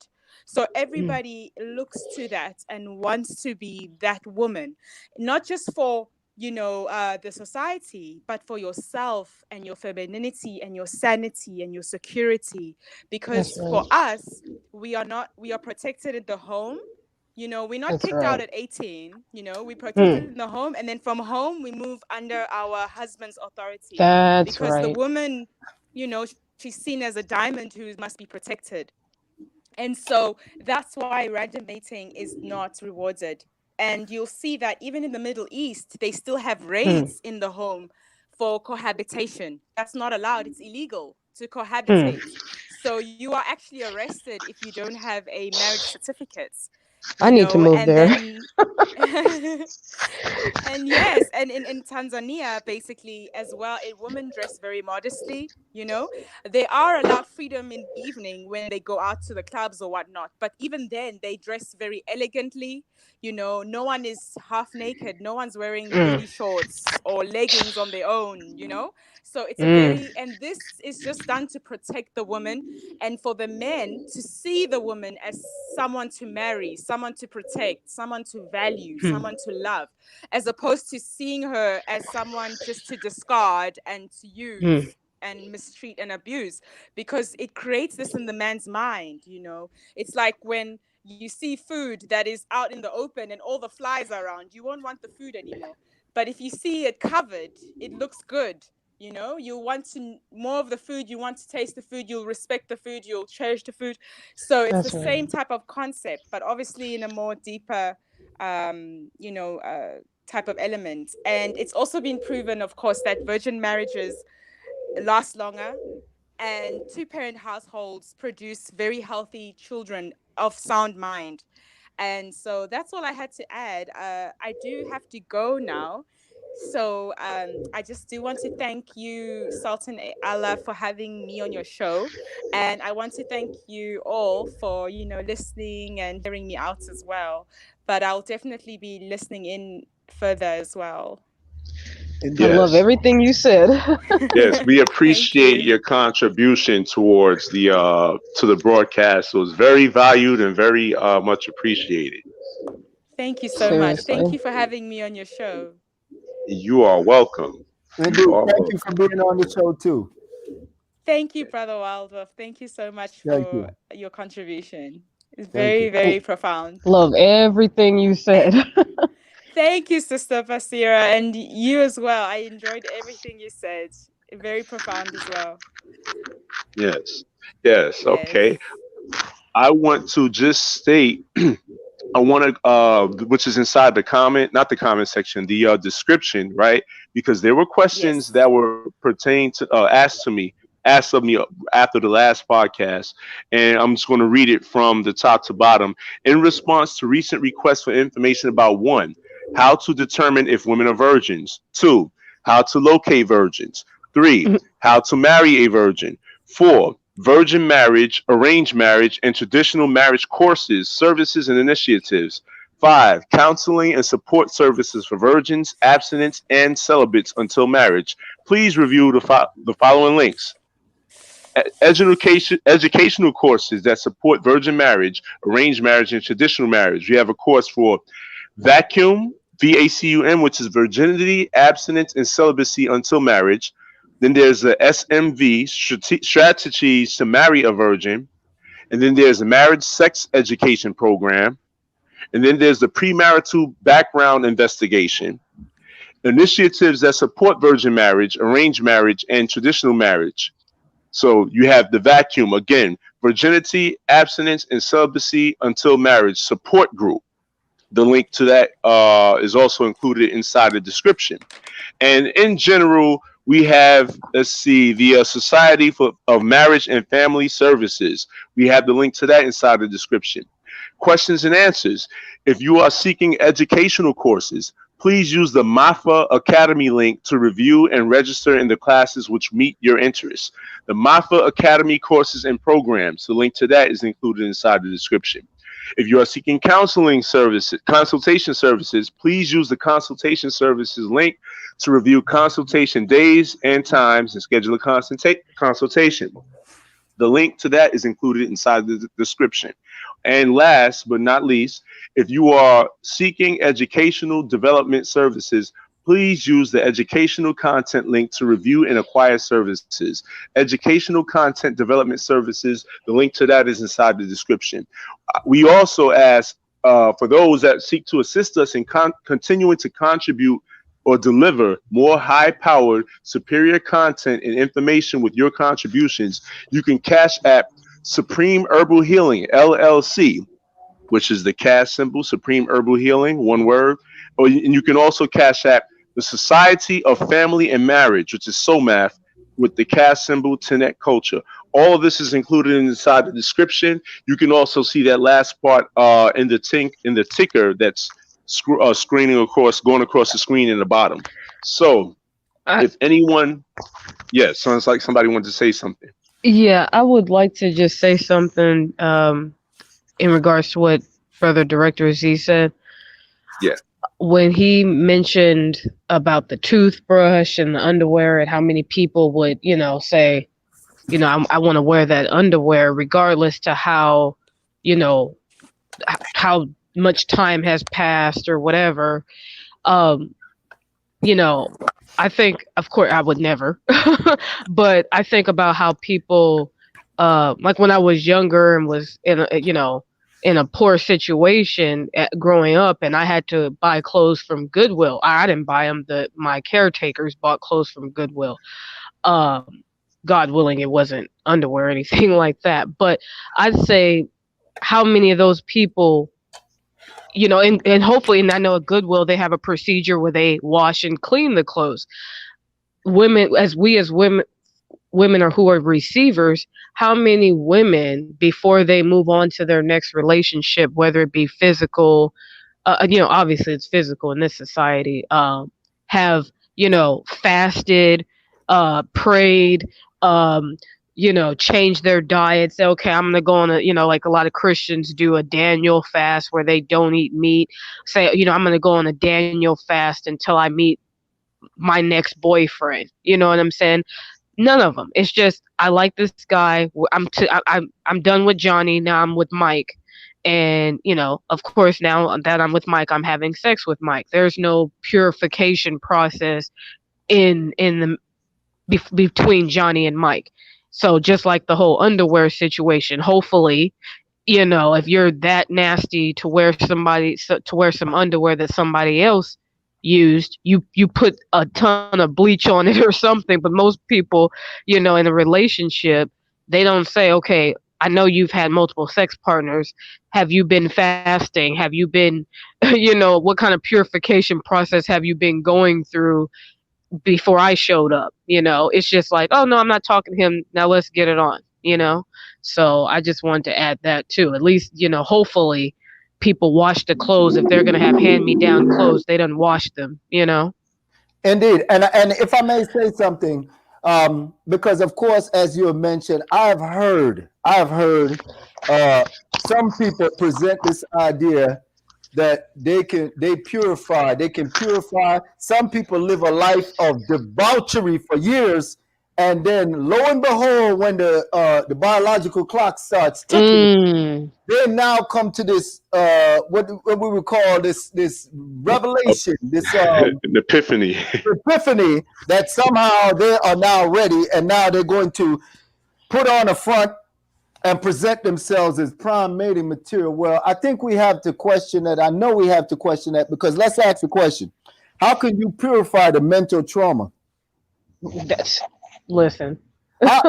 I'm just saying, we know from psychological studies that have been done on trauma in a whole variety of different environments. Soldiers coming back from war, that trauma stays with you for life. A lot of soldiers can't even function, and they probably were only in the theater of war for 1 month, 1 year, whatever, and that trauma stays with them for life. They could never function the same. They need help for the rest of their life.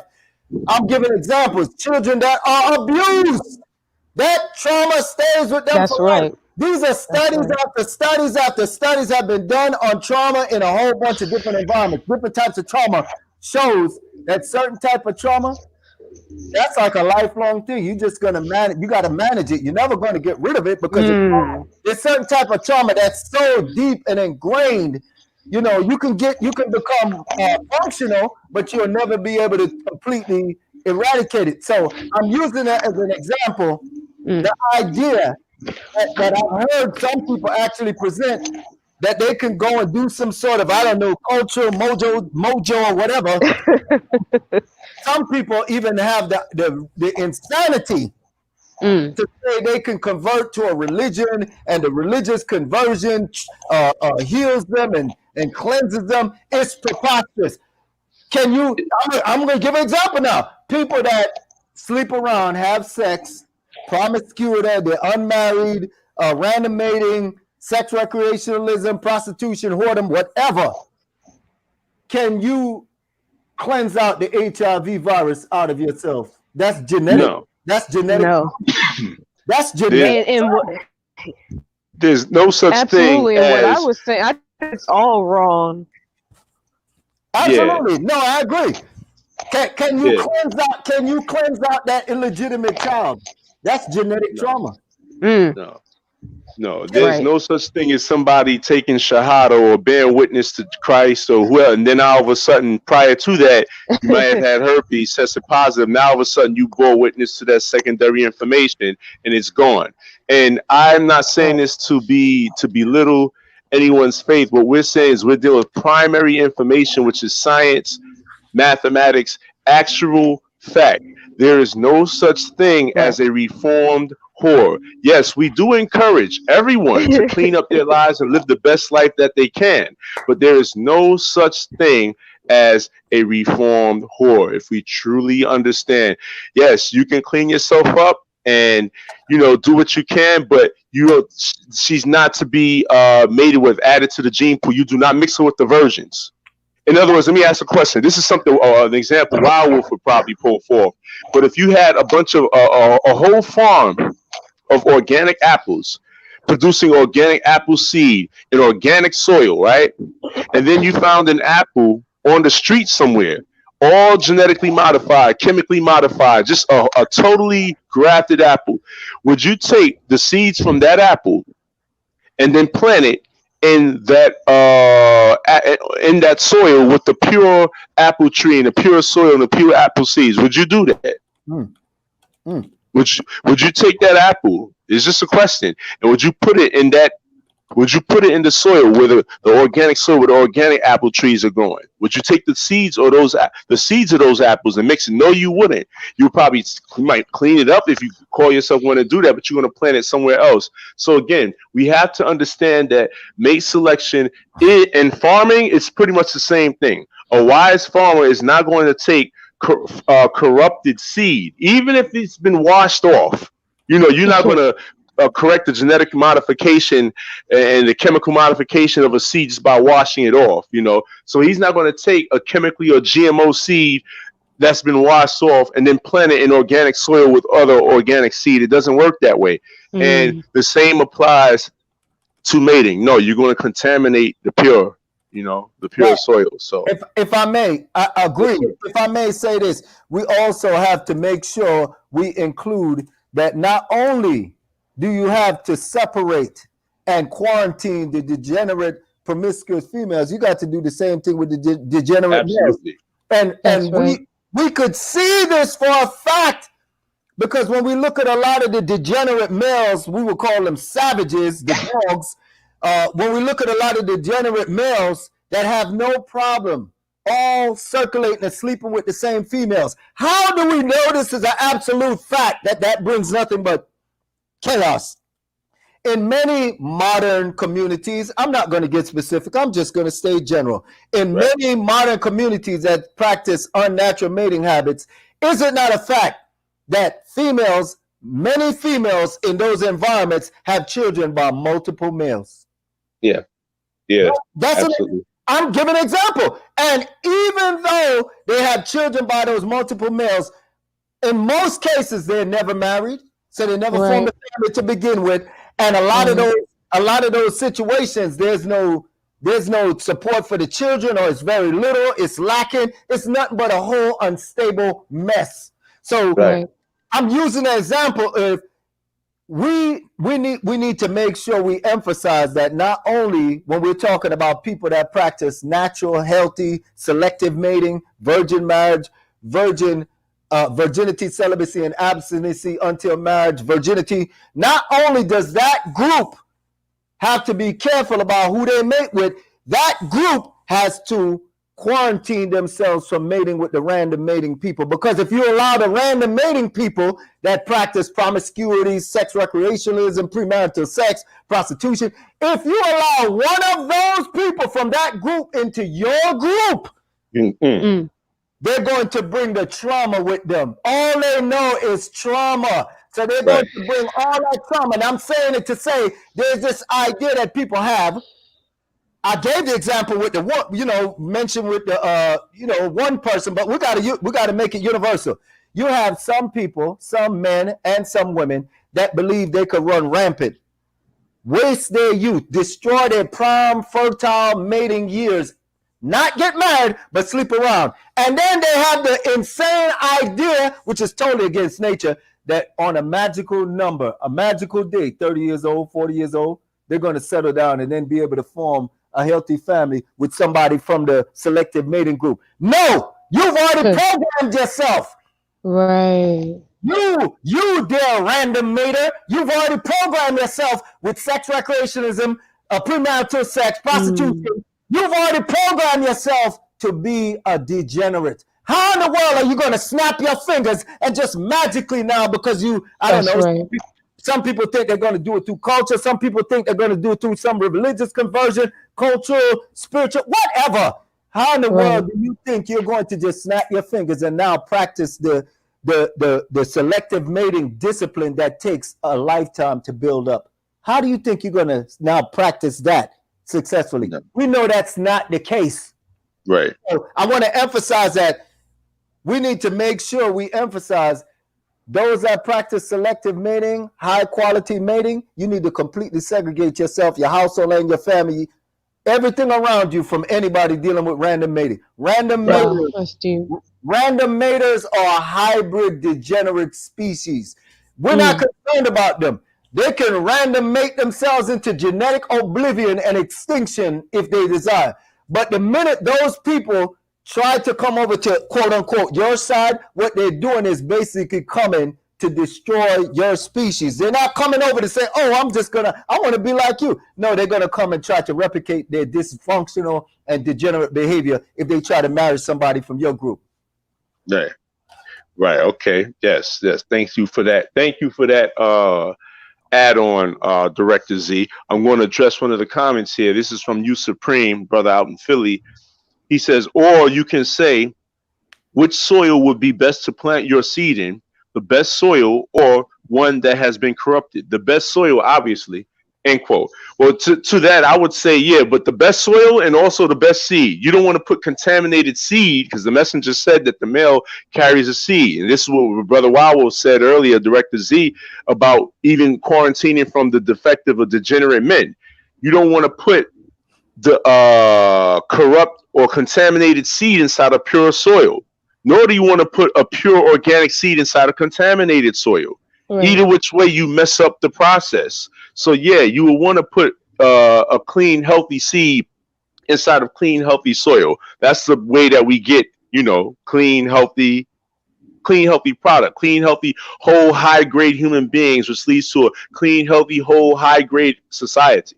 Right. If I may throw this in there, brother Sultan, yes, the thing people need to realize is mating is both precognitive, meaning your mating system is already encoded in you before you're born.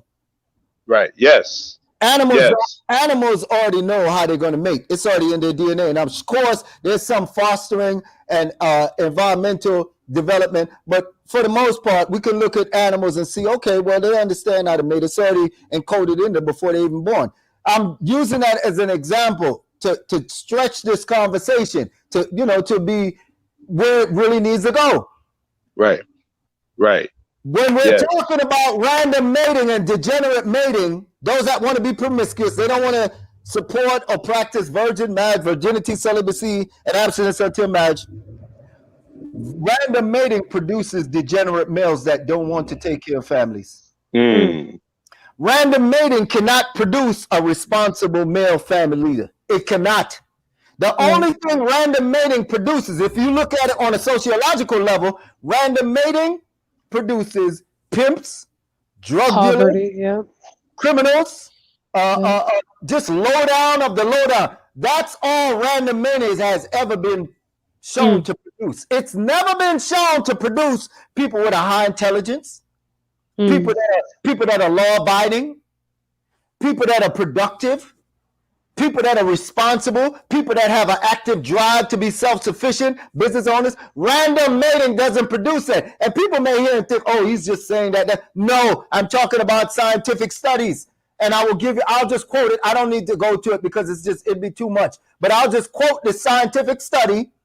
This is from the Smithsonian. I can share the information in it. Matter of fact, you know what? I'll share it. As we talk along, I'll share it. But I'll just read this. There were scientific studies done on the difference between dogs and wolves. And part of what this scientific study found was this. Quote, one recent study shows how by bonding with us and learning to work together with humans, dogs may have actually become worse at working together as a species. Their pack lifestyle and mentality appear to be reduced and is far less prevalent even in wild dogs than it is in wolves. Let me just summarize what that means. What that simply means is dogs, that's a hybrid, that's an artificial species created by people. The dogs no longer know how to behave like natural wolves. So when a person that practices a pure mating system such as wolves, when you mate, guess what? That doesn't just create healthy, physically healthy, or intellectually healthy children. That also reproduces the family system of working together. If you paired a dog and a wolf and mated, that child of the dog and the wolf wouldn't act like a dog and it wouldn't act like a wolf. Whoa.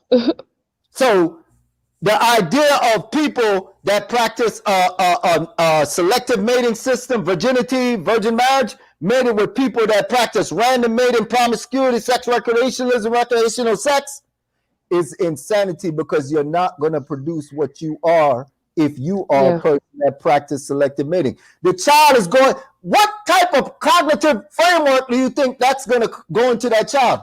It's nothing. All the child is going to grow up with, they see one parent random mating the other child. The child is going to say, what in the world is this? Which way to go? So I wanted to mention that science has found, by studying animals, wolves and dogs is the example I'm giving, that hybrid species that practice unnatural mating habits do not even act and conduct themselves in the ecosystem like the natural species that practices selective mating. They don't act the same. They're not the same. Interesting. Yeah, that I think that actually touches what you Supreme said. Indeed, a healthy seed in a clean soil is superior. Brother Wow, that was a beautiful elaboration. Before we conclude this, there was something that we discussed, you and I discussed yesterday, that we wanted to bring up, that you mentioned to remind you to bring up on a show, on the topic, I'm sorry, on the broadcast. And that was historically the mating practice of kings, the mating practices of kings of antiquity, and how, in our over here in the West, on our side of the planet, there's a big popular thing for, a lot of folks to call themselves king and queen and empress and et cetera, et cetera. Now, if we study the kings and queens of antiquity, right, many of the kings, in order for a woman to be a queen was merely the wife of a king, and a wife could only be a virgin. Now, of course, some of these kings had concubines, some of these kings had personal courtesans. However, if they produced children, via their courtesan. For those in the listening audience who might not know what a courtesan is well, now they've redefined it as prostitute, but in the times of antiquity, it was high class prostitutes. These are women who slept specifically with what we would call the aristocrats in aristocracy. A lot of times they were monogamous, meaning they were to that one man only, but she served solely his sexual purposes and nothing else. So that's the term of courtesan, generally, prostitute, high class prostitute. But anyway, so the kings, if they had queens and they had concubines and some had courtesans. However, if they had children with the queen, which was their wife, and they had children with the concubine, and they had children with the courtesan, right? Only the child of the queen could inherit the throne. In other words, the king could have sons from each. The king, the queen, the concubine, the courtesan, but only the sons produced from his wife, the queen, would inherit the throne. And the science behind this, or the belief, was that the children produced by the queen would be higher IQ, higher intelligent, higher grade children who would be more capable of leading the society into prosperity and protection than the children of his courtesans. So this is just an example of selective mating. One example of selective mating and why virginity was valued. So in other words, a woman couldn't call herself a queen or an empress if she was a whore. Today, we have a lot of whores out here, loose women. She rode what they call the cop carousel and was out in the streets. She belonged to the streets until she heard Brother Hotep El Messiah a lecture from him. Now she's conscious, she's awake, and now she's not, Quatasha anymore. She's Queen, Empress, whatever. You know what I'm saying? But I said all that to say that queens and empresses, as you mentioned yesterday, Wild Wolf, they earned that title based on their moral character, their values, their virtues.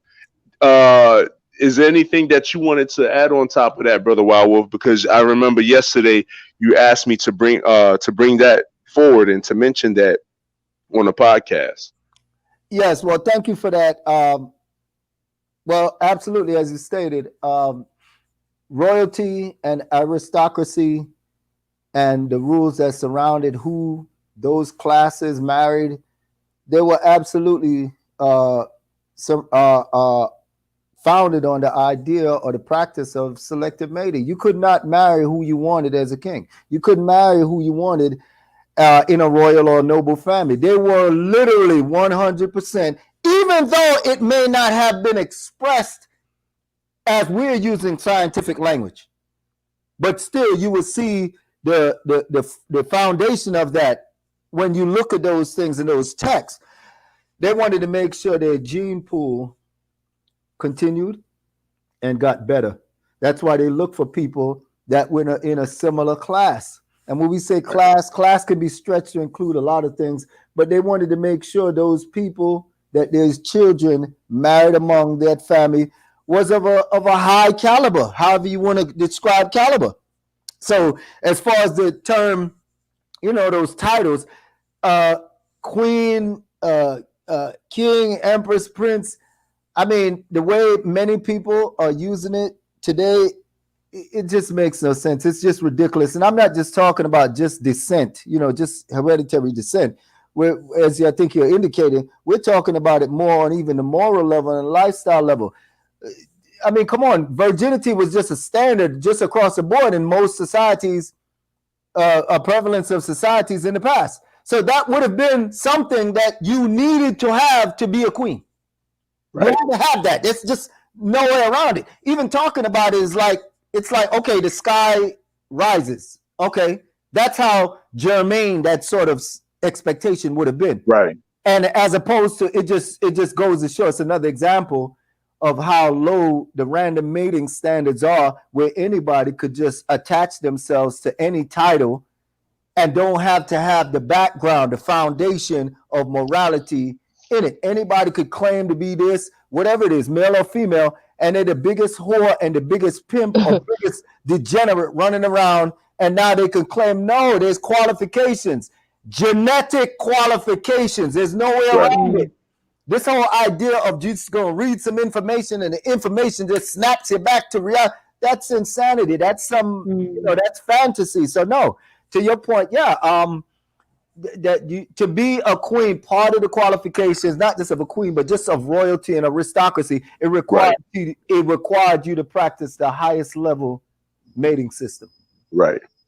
Yeah. So you definitely wanted to add that on. So we're not gonna we actually wanted to keep this at 2 hours. We're 5 minutes over the mark, which is not that bad. 2 hours and 5 minutes. If anyone wanted to, well, first I want to thank Laila, who participated. She actually had to log off and tend to some things earlier. I want to thank Basirah, who participated and for what she contributed. I want to thank Director Z, aka Wawa, for his contribution. I want to thank everybody for their contributions and their time, and I hope, and it's my desire and my niyat, that everyone who listens to this not only gets some information, but that can change their lives, but also inspiration to put it into practice and to be better and do better. If anyone in the comments or watching the video has any questions, comments, or suggestions, put it in now, because we're going to soon close if there are none. Director Z, Basirah, if any of you have any closing things that you want to state, or questions or comments or suggestions to either of us that are on the podcast, or to those in the listening audience, feel free. Before I open up for that, I want to state again that for those that want to support and contribute towards us bringing more superior information, more high-level, high-technology information, you can feel free to support and send your cash apps to TinetCulture, which is the cash, the $, TinetCulture. T is in truth, I is in Islam, N is in now, E is in equality, T is in truth again, and culture. C is in culture, U is in universe, L is in love, T is in truth again, U is in universe, R is in ruler, E is in equality. One word, TinetCulture with the $. And the same thing with you can also send cash app contributions towards SupremeHerbalHealing, SupremeHerbalHealing, HerbalHealing, one word with the cash $ beforehand. But everything is scrolling across the bottom of the screen. It has scrolled across the bottom from the beginning, from the onset. And now I want to open up the floors to any last comments, questions, suggestions, recommendations, etc. I would just like to say to the listening audience, well, first I'd like to say to you, Honora, and Director Z, thank you for having me on and talking with me and having me join. But I also like to say to the listening audience, like, whether you are a man or a woman, if you're a virgin in this society, don't be ashamed. Don't let your peers, even though we're out of high school, but don't let your peers and things like that try to peer pressure you or make you feel bad for remaining a virgin for whatever reason it is. Hopefully it's until marriage, but don't let anyone make you feel bad. And, guard yourself, especially when we need to not just, we need to guard ourselves. That's something that I'm learning. It's hard because, messages are all around you through music, magazines, people, just in daily conversation. But, like the Bible says, guard your gates, meaning guard your senses, what you hear, what you see, what you taste, what you eat, and what you touch, so guard yourself from all the degeneracy and the negative energy that's around you, to not just remain chaste in the sense of being a virgin, but also pure of thought and stuff like that. So you don't feel like something's wrong, or like maybe I should be doing this, or just just don't even entertain it, because as much as you can, because it is all around you, but just keep that negative energy away from you and don't feel bad for being a virgin. Right. Director Z, if there's anything that you want to close with, any? Yes. As the sister Basirah just said, I definitely thank you, brother Sultan A, for the opportunity to yet again participate in such a very important podcast, especially on this subject. And I thank my fellow panelists, Sister Basirah, and the other sister, I forget her name. Laila, I'm sorry, for appearing. Very profound information and experiences that you all shared. So thank you as well. I would close off by saying this. First and foremost, as Sister Basirah just said, yes, to anyone that's listening or will be listening at a later date, if you are a virgin and if you support virgin marriage and if you support virginity, abstinence, and celibacy until marriage, you have nothing to explain to these people out here that are questioning you, acting as if something's wrong with you. You don't have to explain why you're a virgin to anybody. If somebody comes up, asks you why you're a virgin, and they're doing it in a disrespectful manner or trying to pressure you into something, breaking your stances, tell them, get lost. Get lost. You don't have to, you don't owe them anything. Do they explain when they go to that whorehouse called a strip club to you? Do they explain to you why they went to the STD clinic to get the fifth medicine this week? They're not explaining their degeneracy to you, so you don't have to explain anything whatsoever to them. That's the first thing. So stand up for what you're about, and don't concern yourself with their petty, low life views. Now, secondly, I would mention this: things that we need to encapsulate, things that we all can do to support and promote virgins and virgin marriage. So we want to make sure we mention this. It takes responsible and productive men to institute male family leadership and take control of their households and families. Virgin marriage was produced by and must be protected by and is only sustainable by responsible and productive male family leaders. That's not saying that women don't have a role. No, not at all. But I'm talking on a society level, on a community level. For virginity and virgin marriage to actually continue, it's not an individual practice. That's a social practice of a group. So it takes men to take command of their families and institute law and order in the families to make sure you stop people from conducting themselves or practicing random mating. Secondly, create lifelong marriages and stable families. That's one of the sources that produces productive, cohesive communities. So instead of random mating, stop all random mating. Start creating a lifelong marriage and a stable family. Now you're going to create the environment that supports virgin marriage and virginity until marriage. Third, male family leaders must protect the virginity of their sons and their daughters and protect their male and female household members or prevent them from engaging in any form of premarital sex. That's what being a man is. When we're using the term man, it's used too loosely. We have to reclaim that term. A man is governing. He's a governor. So absolutely. If you call yourself a man and people in your household under your authority are practicing random mating, catching STDs, up and down in child support, I mean, just the insanity, the traumatic insanity. If that's the type of household you call yourself being a man over, you're not in charge of anything. So being a man meaning you must be governing your household. And one of the things that show you a man is governing his household or his family or his community or his culture or his people, prevent people from engaging in random mating and premarital sex. That will test you to see what level of quote unquote manhood you're on.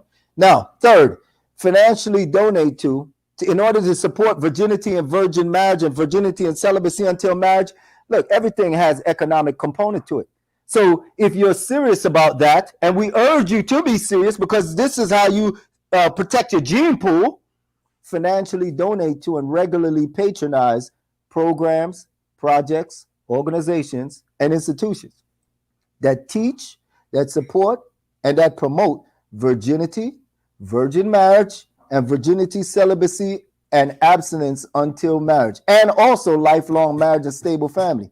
Those are the types of institutions and things you should be directing money to that can actually help stabilize and avoid a lot of these things that we see prevalent: single parent homes, STD, high rates, all this other insanity. Direct your resources to support those that are actually promoting selective mating policies that work. Finally, the last one. Oh, before I do that, also to mention, we have a group. When I say we, the Society of Marriage and Family and the Marriage and Family Academy, we have a group that supports virgins. It's called Vacuum. Brother Noah mentioned it, Sultan mentioned it earlier. It's called Vacuum, Virginity, Abstinence, and Celibacy Until Marriage Support Group. So for those that are virgins and want to be around supportive, protective, like-minded people, you can access that group. We posted the link inside of the podcast chat group, but also on Brother Sultan's page, on his YouTube page, where this video is currently appearing and will appear after the broadcast is finished. The link to that group, Virginity, Abstinence, and Celibacy Until Marriage Support Group, the link is there. So if you're a virgin or you want to support, you can join, click on that link and join and fill out the registration to apply to become a member of that group, where you will get support, extended more support that you need with people that are like you. Fifth, if I may mention this, to those that want to support virgins and virgin marriage, stop financially supporting whores. Can please, because I don't think they heard you. Can you? To those that claim they are serious about creating lifelong marriages and stable families and want to support virgins and virgin marriage, stop financially supporting whores, prostitutes. Wow. Prostitutes, pimps, and degenerate males and females, and all of their activities. If you are saying you want to support virgins and virgin marriage, stop going to strip clubs. Stop sleeping. Absolutely. Stop sleeping with prostitutes. Stop sending your money to cam models. Stop sending money to OnlyFans models. Stop sending money to Instagram models. Stop sending money to whores and whoremongers on Tinder.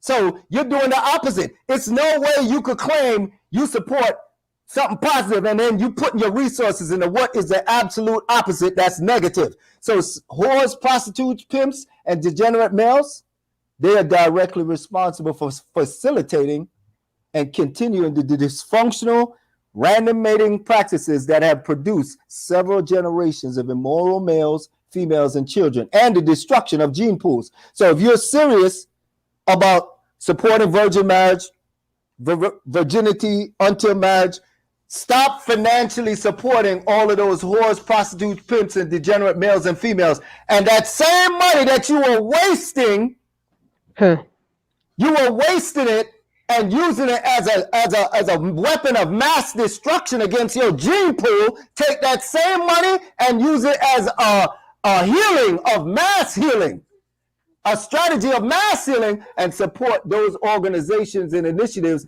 that promote and support and build virgins and virgin marriage and lifelong marriage and stable families. It's not rocket science. Stop giving your resources to those that are destroying your gene pool and send those resources to those that are helping to protect and support the gene pools. Now, finally, I'll say this, and it is what it is. DEBOD, D-E-B-O-D, we use that term to emphasize there's a certain level that you just have to let people go and let certain negative characteristics and activities, you have to just get it away from you. It's no negotiation, no conversation. So if you're serious, and this is to everybody, if you're serious, this is also including virgins, myself, everybody. If you're serious about only going in the direction of producing a superior gene pool, superior family, superior marriage, superior community, you need to debo all whores, prostitutes, pimps, and degenerate males from your household, family, culture, society, even your philosophy, even your religion or your spirituality. What does debo mean? D-E-B-O-D. That's an acronym that I coined to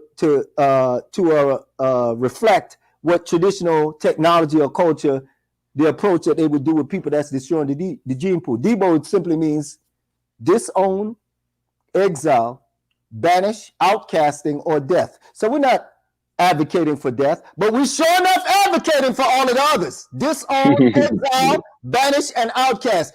You are actively aiding and abetting whores if you allow a whore to live in your house and your family. You are aiding and abetting prostitutes and pimps and degenerate males and females if you give them any support whatsoever. They are the enemy, is what I'm saying. They are the genetic enemy. So if somebody chooses, you know, people like to say they got their choice, fine.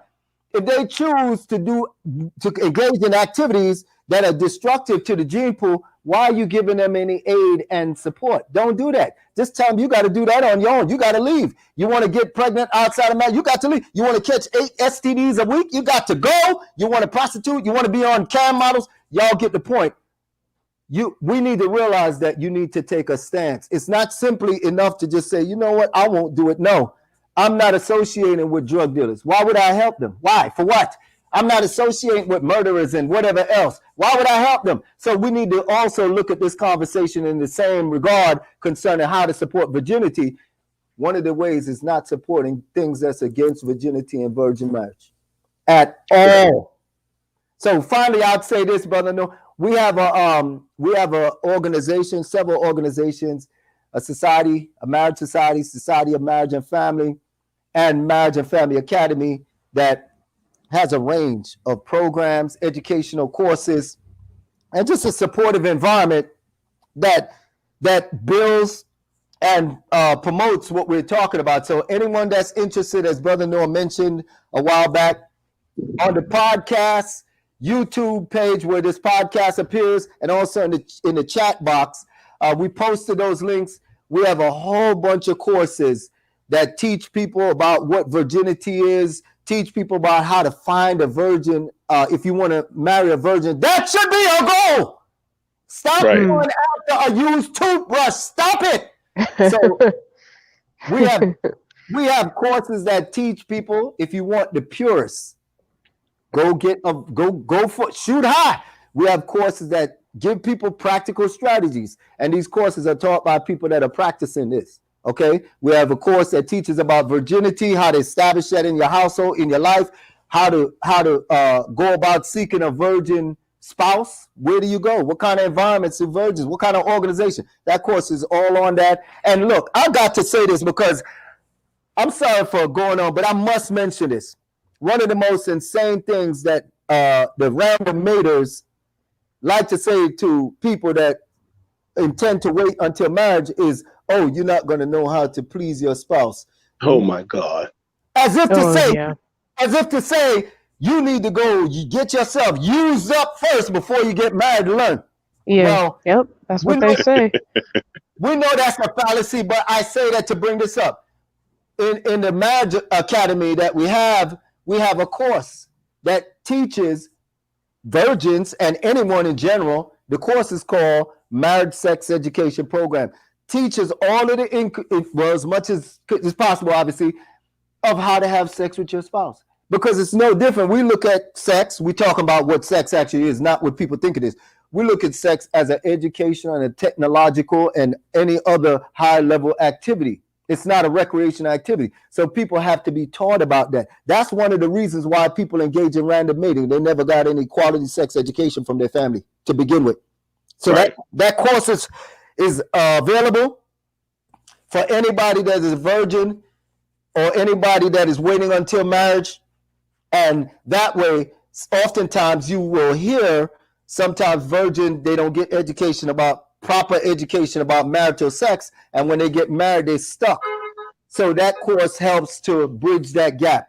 But nonetheless, I just mentioned all of those things. All of the links to the virginity support group, all of the links to the virgin and marriage educational courses are on the YouTube page that this podcast would appear on. And if anyone wants to get in touch with us, they can email us at TinetCulture, TINET culture, CULTURE @gmail.com, or SOMAF, SOMAF NGO gmail.com. Also, you can get a hold of us on Facebook.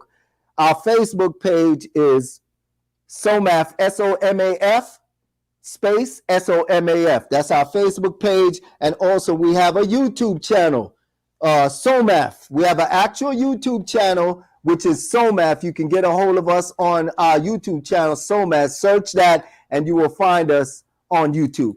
But I yield. Okay. Yes, sir. All right. Again, I want to thank all the guests, the panelists, for their contributions. As Laila, as Basirah, as Director Z, aka Wild Wolf. I want to thank everybody, the listening audience that listened, that shared the video, that will share the video and share the information. I understand that some of the things stated will touch some of those of us who've listened, and some of us will probably feel a certain way because it touches us personal. But the way to properly handle that energy is, instead of getting defensive and dismissive, embrace it and then seek to move forward the right direction from that point on. In other words, kings and queens and empresses, y'all know who I'm talking to. You know, don't take it personal. It's not a personal attack. Just move forward with the right information from then on. And that is the way that we improve. And that being said, indeed, if I may say something, Brother Noah. Yes, sir. I wanted to correct something. I said SOMAF for the YouTube channel. Apologies. The Society of Marriage and Family. That is our YouTube channel. The Society of Marriage and Family. That is their YouTube channel. Apologies. Yes, sir. No problem. Not a problem. All right. We are going to close. We went 30 minutes over, but that's okay because this information is going to benefit everybody that hears it and put into practice. Again, we've offered and we're offering solutions and platforms. We're not just talking about it, but we've also offered and are offering solutions. The links to all the support groups and the courses are inside the description of this video. Thank you all for listening and participating, and I wish you you're welcome. And I will you all a great evening. And until next time, everybody, peace. Peace.